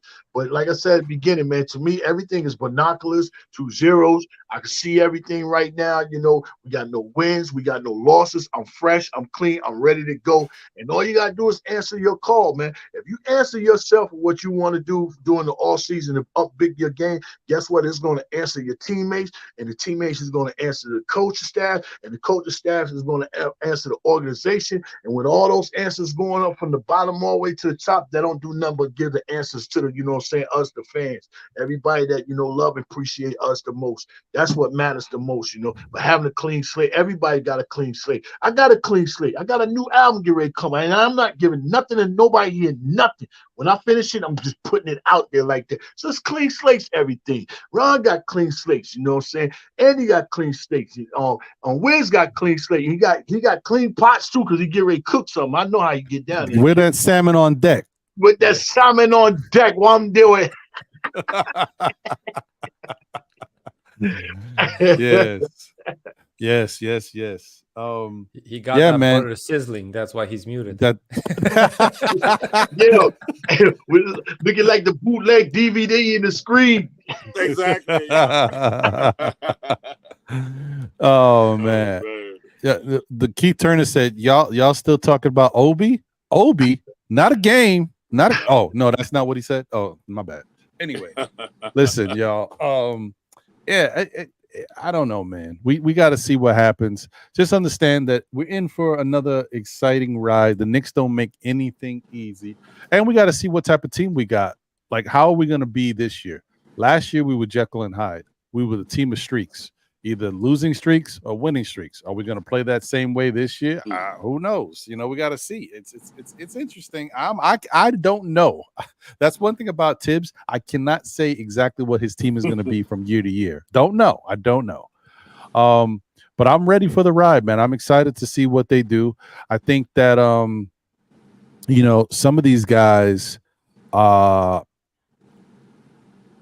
going to get better. I think RJ has to get better. I don't think RJ can play as bad as he played, in a lot of the regular season last year. I just think he has to play better this year. To me, he just has to. He has to. But I think Mitch needs to really figure out what he's trying to do out here. What do you want to be, Mitch? Do you want to be the defensive player of the year? Then you need to really work on not only just the stuff you already know, because you're a good defender. You need to say, let me call Jaren Jackson Jr. or let me reach out to Marcus Smart. Let me contact. What is it that you guys do? What took you to the next level defensively? What gives you that edge? What? If you want to do that, Mitch, you got to put the work in and do something differently. Approach it differently. I'm saying that because that's what he says he wants to do.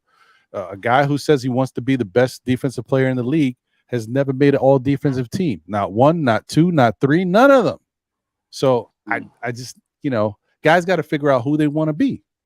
Quentin Grimes, I think Jay Boogie's very right. If you look at it from the other side of it, making the USA Select team is good because he'll be able to work on stuff and figure out what he needs to do to improve his game. And some of the stuff that he's working on that he normally does, if it don't work, he knows I got to change it. And it's probably going to help him going to next season because he was terribly inconsistent in the playoffs too. And a lot of that game that we saw early in the season where he was kind of using that first step to get to the basket quickly and taking guys off the dribble, that kind of got very quiet towards the end of the season. We didn't see a lot of that. And I think it goes back to the whole thing. Is it a Tibbs issue? I don't know. But Tibbs had Grimes in the corner. Like, stay in the corner. Stay when we get the ball, pass it to you, you knock down the open shot. That's fine. But Grimes can do more than that. So he needs to be allowed to do more than that. And he's got to have that in his head that they need more than that than just this. If the playoffs, he was shooting horribly and a lot of the Knicks were shooting bad from the perimeter, let me take this guy off the dribble and get to the rack. Grimes got a pretty good first step. You just got to do different things, like open your game up. Use what God gave you and do what you got to do. I don't care what Tibbs is saying. If you on the court, Tibbs ain't going to say, Grimes, I didn't like that shot you just took. You're going to the bench. He lets dudes jack up all types of shots. Grimes plays defense, so he's going to be out there. Believe it. And that's the same thing I have like with Mitch. If Mitch plays defense, he's our best offensive rebounder, one of the best in the NBA. Go ahead, Mitch. Turn around, take a hook shot. It's okay. He can't jack up a worse shot than that reverse fadeaway 3-pointer at the buzzer he did the last shot of the season. Can't shoot nothing worse than that. That's a fact. Like I think these guys gotta kind of all right. Tibbs might be the big bad wolf, and they're all a bunch of little Red Riding Hoods. I don't know what's going on, but you can't be scared forever. At some point, you got to say, you know what? I know what I do for this team. I know you respect that I get those boards or I play this defense. I'm going to take a shot. Oh, it's happening. Just do it. That's all I'm saying. I know this is a dream scenario, but let's use this hypothetical. If every team, let's just use Eastern Conference only. If every team stays healthy and plays at the level they should be playing. So even with RJ takes a step, we think he should. Grimes takes a step, we think we should. But if each team plays at their peak and where they should be this next season, because we can't look at last season for someone. Our guys are too young to look at last season for Grimes and even Brunson dynamic with the team because it's the first year, second year development, extra, bringing his boys on, Dante. Mm-hmm. At their peak, do you see the Knicks beating Boston if each team perform fully healthy at their peak of where they should be, a year from now? I know Boogie's probably saying yes. I don't know, Wiz. I don't know. Me personally, I don't think you can comment on that really. You can't tell. You don't know. You got to go into the season and see what the teams are, what the Knicks are. I know what you're saying. If they're playing at their peak, and can you? I don't know what this Knicks team is going to be next year yet. I got to see how they look. I got to see what they do out there. This Knicks team this year surprised me. I said it multiple different times as I was starting to watch the games. When Tibbs shortened the rotation and they went on that win streak, Okay, that was interesting. I thought that was good to see, but I wasn't impressed by that. I got impressed later in the season when we started beating the Miamis, when we started beating the Bostons, and the Knicks were finding ways to win in the fourth quarter. That's when I was like, oh, like the light bulb. I think this Knicks team might finally get it. I was the first time out, because you guys know for the past few years, we like the fourth quarter, the team falls apart. We have 20-point leads. We give the games away. But this year, I was like, wow, something clicked. They look like they know how to close this game out now. They're starting to realize this is how you do the finish. If they go into next year the same way, then I can answer you. But I don't know yet. I got to see what the Knicks team is, because every time you think you know what this Knicks team is, they show you something else. So I gotta wait and see till it all shakes out. And the other thing about basketball, you guys know that every year it's like the first month of the season is all everybody feeling each other out. Like, what's this team? What's this guy? Who's he? What's he doing? How are the rest of the guys playing? How do we adjust to their defense? It's all an adjustment. After the first month, then we'll see what we really got. We'll see what the rest of the league is. But what I will say, and I'm going to say this one more time, don't do what we did last year, and don't let that get into your heads, guys, because every year it's always, well, this team's better. This team picked up this guy, this team. The Knicks were supposed to be a play-in team last year, if they were lucky. How did that work out? You know what I mean? Anything can happen. You don't know what the rest of the NBA is doing. Boston has changed their style of play now with the players they've picked up. They got rid of some defense. They got rid of some grit and some might say some heart of their team. Well, I don't know what that team's going to be now, but then again, they may come out and blow guys out. They might blow teams out the gym. They may not play the same defense, but they may be blowing guys out. Like, I don't know. So we just got to see and let it all play out. And just understand that no matter what, the Knicks team is going to surprise us. They're not going to be as bad as you think. They're not going to be as good as you think. They're going to be somewhere in the middle. And maybe if they make another move that we weren't expecting, who knows what's going to happen. But that's my spiel. I don't want to take up too much of your time here.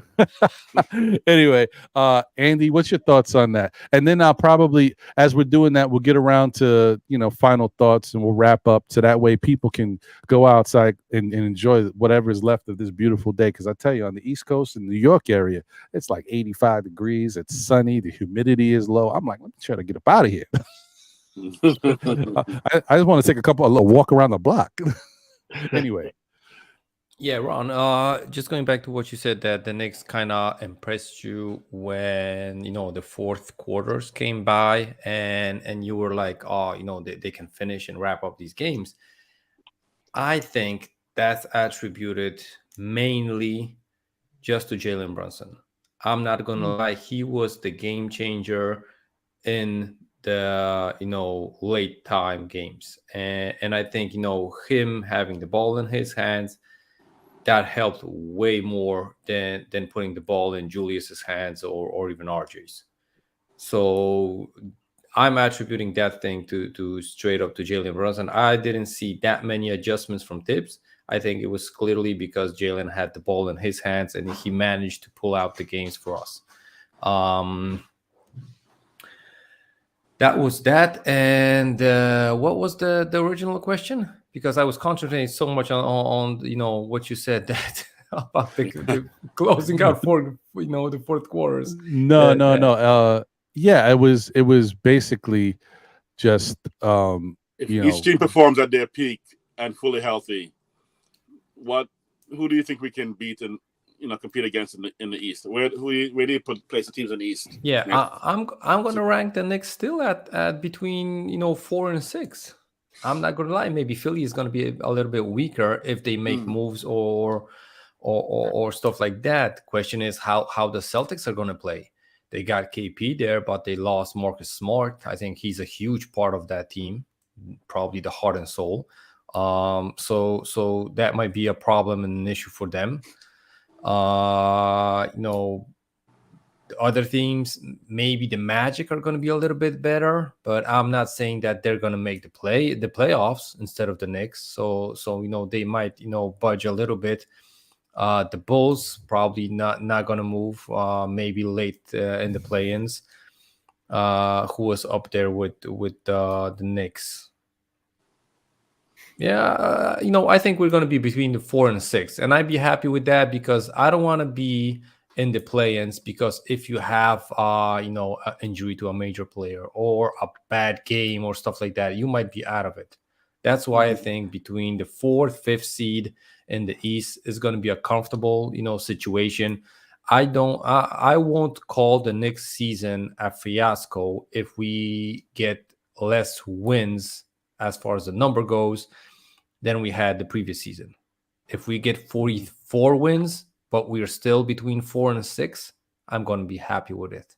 That's my goal. Between 4 and 6, 4 and 5, would be more specific because 6, you never know. It might be late in the season, might be a little bit too stressful for me. I'm getting older every year. So between 4 and 5, I'd be cool. 4 and 6 I'm gonna be, great. And like I said before, these playoffs, I rather be the underdog. I don't want to be the guy that the team that is being expected to win. And if we fail, we're gonna hear it throughout the whole summer.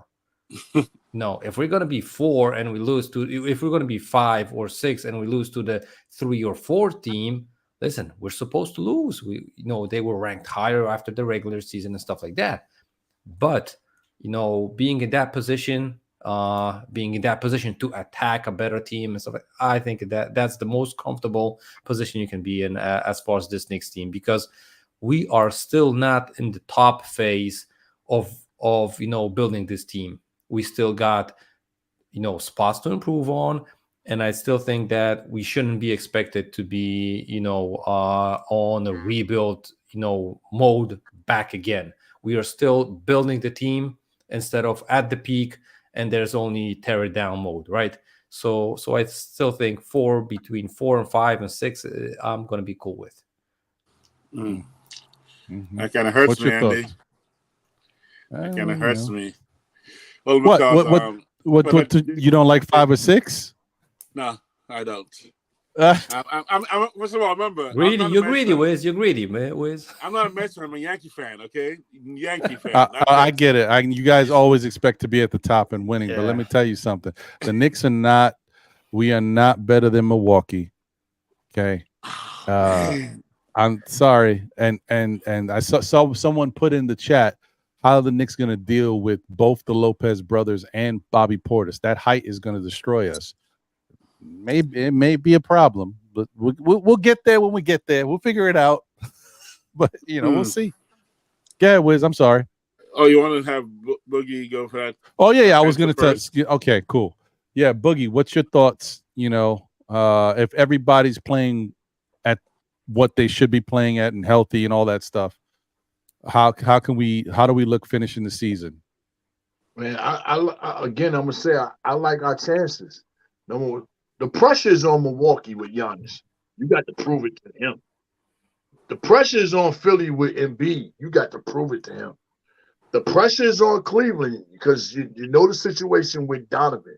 We don't have much pressure on us at all. Only pressure we have on us is what us, the fans, put on us. As far as being out there on the floor, the pressure is not on the New York Knicks. The pressure is on the Boston Celtics. You got pressure with Tatum. You know what I'm saying? And oh boy, ain't even signed that contract. That contract, the $295. And be honest with you, he's not a $295 million ball player, point blank. You know what I'm saying? I don't care what anybody say far as that's just how the league is set up. Far as if you reach certain goals, that the league set up, you should be you eligible for this type money. But nowhere in the world you're gonna tell me that Jaylen Brown is the first $300 million ball player that I'm gonna lay my eyes over when I don't see all these guys in so many phases of the game. LeBron ain't even do that. KD ain't even do that. Steph Curry ain't even do that. You got to be kidding me. But I love our chances and what we got going on far as, far as coming into next year, playing against these other guys and everything. And we pretty much, we really stayed packed, really stayed packed, except for about 11, 13 minutes of a game with Obi. You know, we stayed packed. And I have confidence for us with all our draft picks we got next year. I'm quite sure they're going to throw a draft pick in something and make a move before the deadline, the trade deadline. You know, Josh Hart, I forgot about mentioning Josh Hart last year. Now we got him for a full season. We didn't have him a full season last year. You know what I mean? That was a great pickup for us during the trade deadline. The problem is the Dallas Mavericks sold us out. You got to give Leon some props for being that, you know, okay, I'm gonna trade our pick. No, I'm gonna trade the Dallas pick. And no, I'm gonna trade our pick and keep the Dallas pick because I think we're a better team than Dallas. That's the move Leon made last year. He traded our pick, kept the Dallas pick because he felt like we was gonna be better than them. But nobody thought Dallas was going to be inside that, you know what I'm saying, that 10 games. Nobody did. So with that happening, you know what I'm saying, we got to pick. We got something we can make a move come the deadline this year. And I think we're going to get better. We're staying packed right here what we got. You know, we got some more chemistry, better basketball player, you know, amongst you. Really, we got two new players for a whole season. Really got Josh and we got Dante DiVincenzo. We got both them guys for a full season. Now, whatever else we need to do before the deadline, I believe Leon will make that move. But the buttons that needed to be pushed during this orange season that I like to call didn't get pushed because of the prices that people was asking for, and those prices didn't need to be met. You know, I'm not going to meet the price of you on Paul George, even though I think you'll make our team better, but you're not going to come here and demand no money when they're not even looking to extend you right now with the Clippers. So I like that move right there. So anything that's being asked for all these other players, all these extra picks and everything, Leon said, hold up, I got it. But our turn going to come before the trade deadline this year. I like our scenario, our situation. And like I said, the pressure's not on. The pressure's on the other ones. We ain't supposed to win. That's what we need. We're not supposed to win. It's everybody else that thinks the Knicks that's supposed to win putting the pressure. That's us as the fans. Milwaukee's supposed to win. Boston, you're supposed to win. You know, I ain't even gonna say nobody else in it. Them the only two guys really in the East that's supposed to win. Miami ain't even supposed to win. Miami wasn't even supposed to do what they did against us. But experience pays off, and we had a chance to get some of that experience this year that I know for a fact, and I believe in my heart. We played Miami this year in the playoffs. They don't beat us. They don't get that win. That's how I feel. I feel we shoot better. You know, if we make 2 more shots every game, we win them series. You know what I'm saying? Julius ain't hurt that one game. We win that series. You don't win on our floor. You know, it's a lot of things that can go our way this year, man. And I pray that everything goes our way. I just pray, RJ, please, RJ, if you come alive and be that player, it ain't got to be scoring. Just be leadership. You know what I'm saying? Waking up, calling your players, making sure they all right before we get to practice or to a game. Then when we get to the building, re-conversate with them, make sure they feeling better than what they was when you called them, or if they feeling the same when they were motivated to go when you talk to them. Talk to players on the floor. You got to be more of a leader because we drafted you as to being the franchise player. We ain't had no franchise player here. Julius came. We had nobody. We drafted RJ Barrett to be the franchise leader of this team. But if you step your game up, you know what I'm saying, outside of scoring, that you know what I'm saying, the IQ level of the game, we can do a lot of things, you know what I'm saying? A lot of things. So Wiz, don't be scared, man. You know what I'm saying? Don't stop being scared, though. You know, we gotta face the music. You know how they say face the music? You know, face the music, man. They're playing, man. But I'm getting ready to jump up out of here, man, get back to my family, man. This beautiful Saturday, like Ron said, Ron looking like Samuel Jackson. It's hot in New York. He looking like Samuel Jackson in the movie Do the Right Thing. Wake up! Facts. Always a pleasure, J Boogie. Appreciate you, brother. No doubt, man. I appreciate y'all, man, to the fullest, man. Y'all brothers and y'all sisters is in the chat. Y'all continue on having a beautiful, loving, deserving day. Salute, salute, salute. 3 capital S's, y'all. Thanks, brother. No doubt. Oh, Yeah, man. Shout out to Julian Blum in the chat as well, and also Canal Banlaya in the building. Salute, my brother. Appreciate y'all. Thank y'all for being here and rocking. Smash that like button on your way in, on your way out, and all that good stuff. I think I already said what's up to Dunross Gallman as well, but I'm gonna say it again just to reiterate. Yeah, man. So actually, real quick go on ahead. that last thing, I didn't give mine on that. Milwaukee last year, actually, when we looked at our team, I think everyone would agree that 1 through 7, maybe 1 through 8, the Knicks team looked like we were close to being the best team 1 through 7 or 8, right? 1, 2, or 3, maybe not, right? When you look at the top guys, but 1 through 7, maybe 1 through 8, we look like, man, we got a squad, right? This year, though, only team that scares me, and sorry, J Boog, I'm in the West Coast. We get scared out of the West Coast. I'm not in New York anymore. Right? I don't have no fear. But but 1 through 7, Boston scares the living daylights out of me. There's no way I'm going to see Jason Tatum, Jaylen Brown, Kristaps Porzingis, and whether it's Robert Williams or Al Horford, and then throw either Derek White or Malcolm Brogdon in the lineup, and you're like, is that an all-star team? That's a borderline all-star team right there. 3 of those guys, minimum, and defensive player of the year potential, Robert Williams, and then just the key, solid, safe, all-around guy, Al Horford, and then Derek White was coming to his own last year. I mean, Derek White, was doing stuff. All with that hairline and everything, Derek White was doing stuff this last playoff that you're like, oh, if you give him some space, if Marcus Smart is not in his way, what would he be like? And Brogdon is Brogdon. You got to give Malcolm Brogdon's a bad boy. So I'm just saying that's 7 lineup right there where it can rotate KP and Horford and Robert Williams right through that center position and power forward Al Horford and KP. Jason Tatum and Jaylen Brown are who they are. For us, the reason why I got scared was, I'm not scared. I'm not scared of nothing, man. I'm a U.S. Marine, man. I'm not scared of nothing. But the reason why Jay Boogie was getting me confident, then moving back to reality was, he goes, we need RJ to step up. We need, Randall to show up in the playoffs.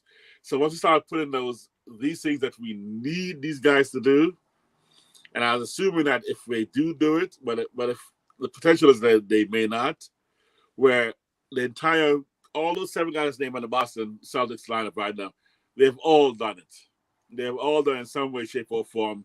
I know Jaylen Brown slip up in the playoffs a little bit, even Tatum, but all of them have shown up and represented all the way through regular season and playoffs. KP gets a little injury prone potential, but if they show up and they're all where they are, and I think they have all the skill sets they need, Boston looks like an NBA champion to me.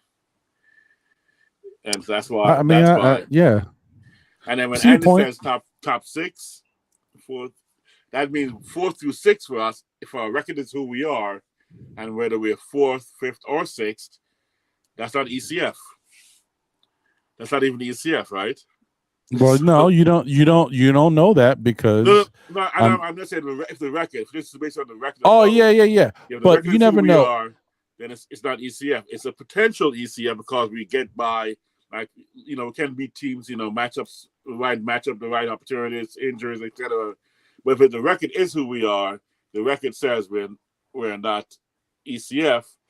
But again, we don't know because everything can happen. And Miami was, they're playing, and they made it to the finals. So we know that's possible.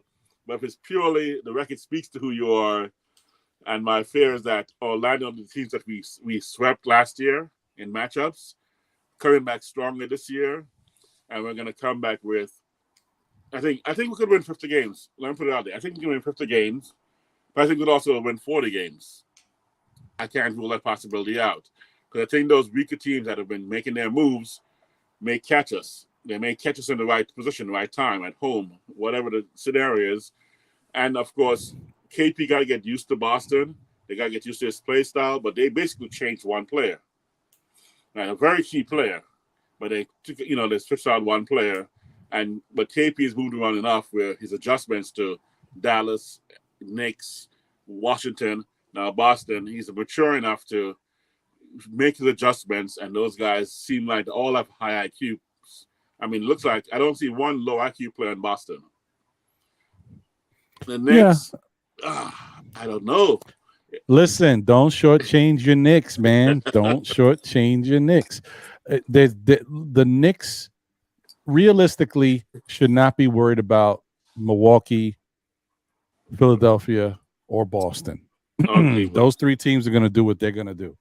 Okay. The Knicks need to focus on making sure that they beat up on Cleveland, Miami, the Nets, teams like that, because that's where the 4-5-6 thing is going to be.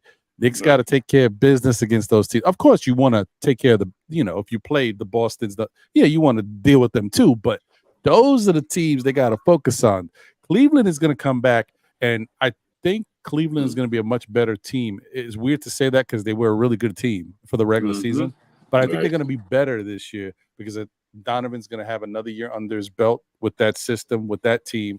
I think part of the reason why we were able to jump and capitalize on them in the first round of the playoffs, they didn't necessarily know how to play together. Donovan was trying to do his thing, and he understands, okay, I'm gonna let these guys, but the other guys were kind of a little lost. Darius Garland didn't know necessarily where he should go, where he should not go. Should I go now and get into my bag, or should, they kind of seemed like they were a little all over the place with that, and they didn't have a lot of other weapons to step up outside of those guys. This year, I think they're going to be a little better to deal with that stuff. So we just got to, understand they're going to be better. Miami can't be worse. They'll probably be just as good as they were. A team that we didn't think was that bad. We didn't think they were that good either. But they wound up surprising us. They were in the play-ins, though.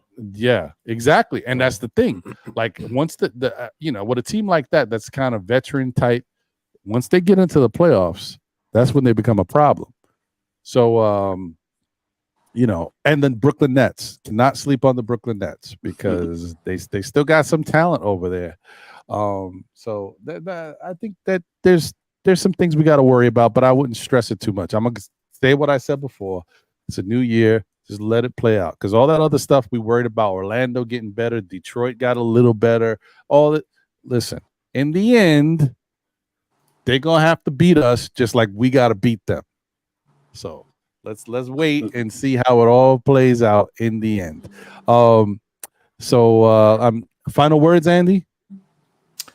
Ron, it's always a pleasure. Happy to be on with you. Happy to be, to be on the show, because like I said, I'm going to be absent the next 2 weeks, the next 2 Saturdays. Let's call it that way. I hope I'm going to be able to be back on you, what's going to be the 10th of August, maybe around that place. Yeah. I enjoyed being on, great hosting, great guests on the panel, great guests in the chat. As always a pleasure. Thank you, as always, brother. Always good to see you. I hope you have a great, fun, exciting time on your vacation. Stay safe and enjoy yourself. Wiz, final words? Man, what an honor to be in presence of greatness. Ron, Andy, I was a little intimidated, saying, "Oh man, these brilliant basketball minds up in here from almost 5,000 miles apart, and yet the brain power is like filling the whole universe." So honored to be among you guys. Of course, Jay Boog was amazing as always. But I stay cautiously optimistic, but a little concerned again, because I do see other teams that made distinct improvements where we made a subtle improvement. I think it is still subtle. I think Dante is nice, but losing a power forward and trying to fill that power forward gap with obviously we're not going to play 10-man. I just don't think Tibbs is in him to play 10-man. So that leaves me a little cautious. I really do love KP's game. I think Kristaps Porzingis is a monster and can be. And with the right players around him, I mean, two gifted guys like what he's going to have is going to make his game open up even more. Plus, with a real center, like Robert Williams or even Horford pulling certain guys out, improve even more. So I really do worry about KP. I wanted him so bad on the Knicks to come back here. Even Hornets, Charlotte, even Miles Bridges out with a year off. But Charlotte is scaring me because I think they got some talent there that's going to disrupt some teams. And unfortunately, we may be one. So, cautiously optimistic. I'm a Knicks fan. I'm a homer. I'm going to look forward to that. But at the same time, I do want to be prepared that it is going to be a tough season. And I do still think the possibility of us making some moves, that's some fire department. The fire department, by the way, I moved a mile away from where I used to live 10 years ago. Their station was 3 blocks away from me. After I moved, their station moved exactly the same position. I literally I'm on the same main street thoroughfare. Moore Park, if you want to know where I live. Moore Park and Whitshead, right? Is a half mile from City from Coldwater and Moore Park. They were at Ventura and Coldwater. Now they're at Ventura and Whitshead. So they're right there, same exact position. Sounds like they followed you, man. They followed me. I was gonna say Nick fans can't talk about their cooking online. Isaiah almost broke down Sim's house. They probably saw your cooking online, so or maybe they're getting ready for me starting to cook. Maybe they're gonna pull up outside the house, knowing I'm about to turn the stove on, and they want to have the hose ready in case I start. They're staying ready. Salmon. But I do appreciate you letting me on the show, man. Guys, it's an honor to be here. I look forward to the Knicks making some moves. I'm gonna stay optimistic that these Knicks are gonna do some moves, but I'm a cat who wants to ring. And I need someone the ECF to show my, the step forward. And right now, that's where I got to see. Otherwise, I'm not going to say a failed season, but a disappointing season from my point of view if they don't do ECF. That'll be a disappointment for me. So, well, I mean, I know. Listen, I mean, it's a good expectation. It's a good goal to reach. I'm a step-by-step guy. I'll be happy if the Knicks win a second round of the playoffs and get there. But I hear you. If we can get there, it'd be nice. All right. Okay, fine. But shout out to Francisco Carrillo saying greetings from Belize. Hopefully you're doing well, my brother. Appreciate you. And also shout out to my guy Danny Landis. Salute to you, brother. Man, you did this like not last week because I had to cancel the show. Two out of the last 3 weeks. You come on right at the end when I'm about to shut it down, man. I'm sorry. I'm sorry, Danny. Daddy. Listen, man. Next week, 11:15 to whenever. I don't know. It would have been 11:15 today, but we had a slow start. I told you the trials and tribulations of my McDonald's experience, but it is what it is. Shout out to my special guest, Andy, in International Andy in the building. Before we go, AJ requested one more verse from me, one more singing verse. Yeah, no, I saw that. So I deliberately ignored it. I deliberately ignored it. I'm available. If you put some, if I forgot a cash app, or put some super chat for the verse, then Ron may let it go. Super chat. I don't know if Ron's gonna let it go. You're gonna have to put a couple of Cavassiers in front of me. I need something to make me forget what I'm about to witness. I take requests, by the way. I'll even do some dance moves while I'm doing it too. I'll be like, oh yeah, temptations,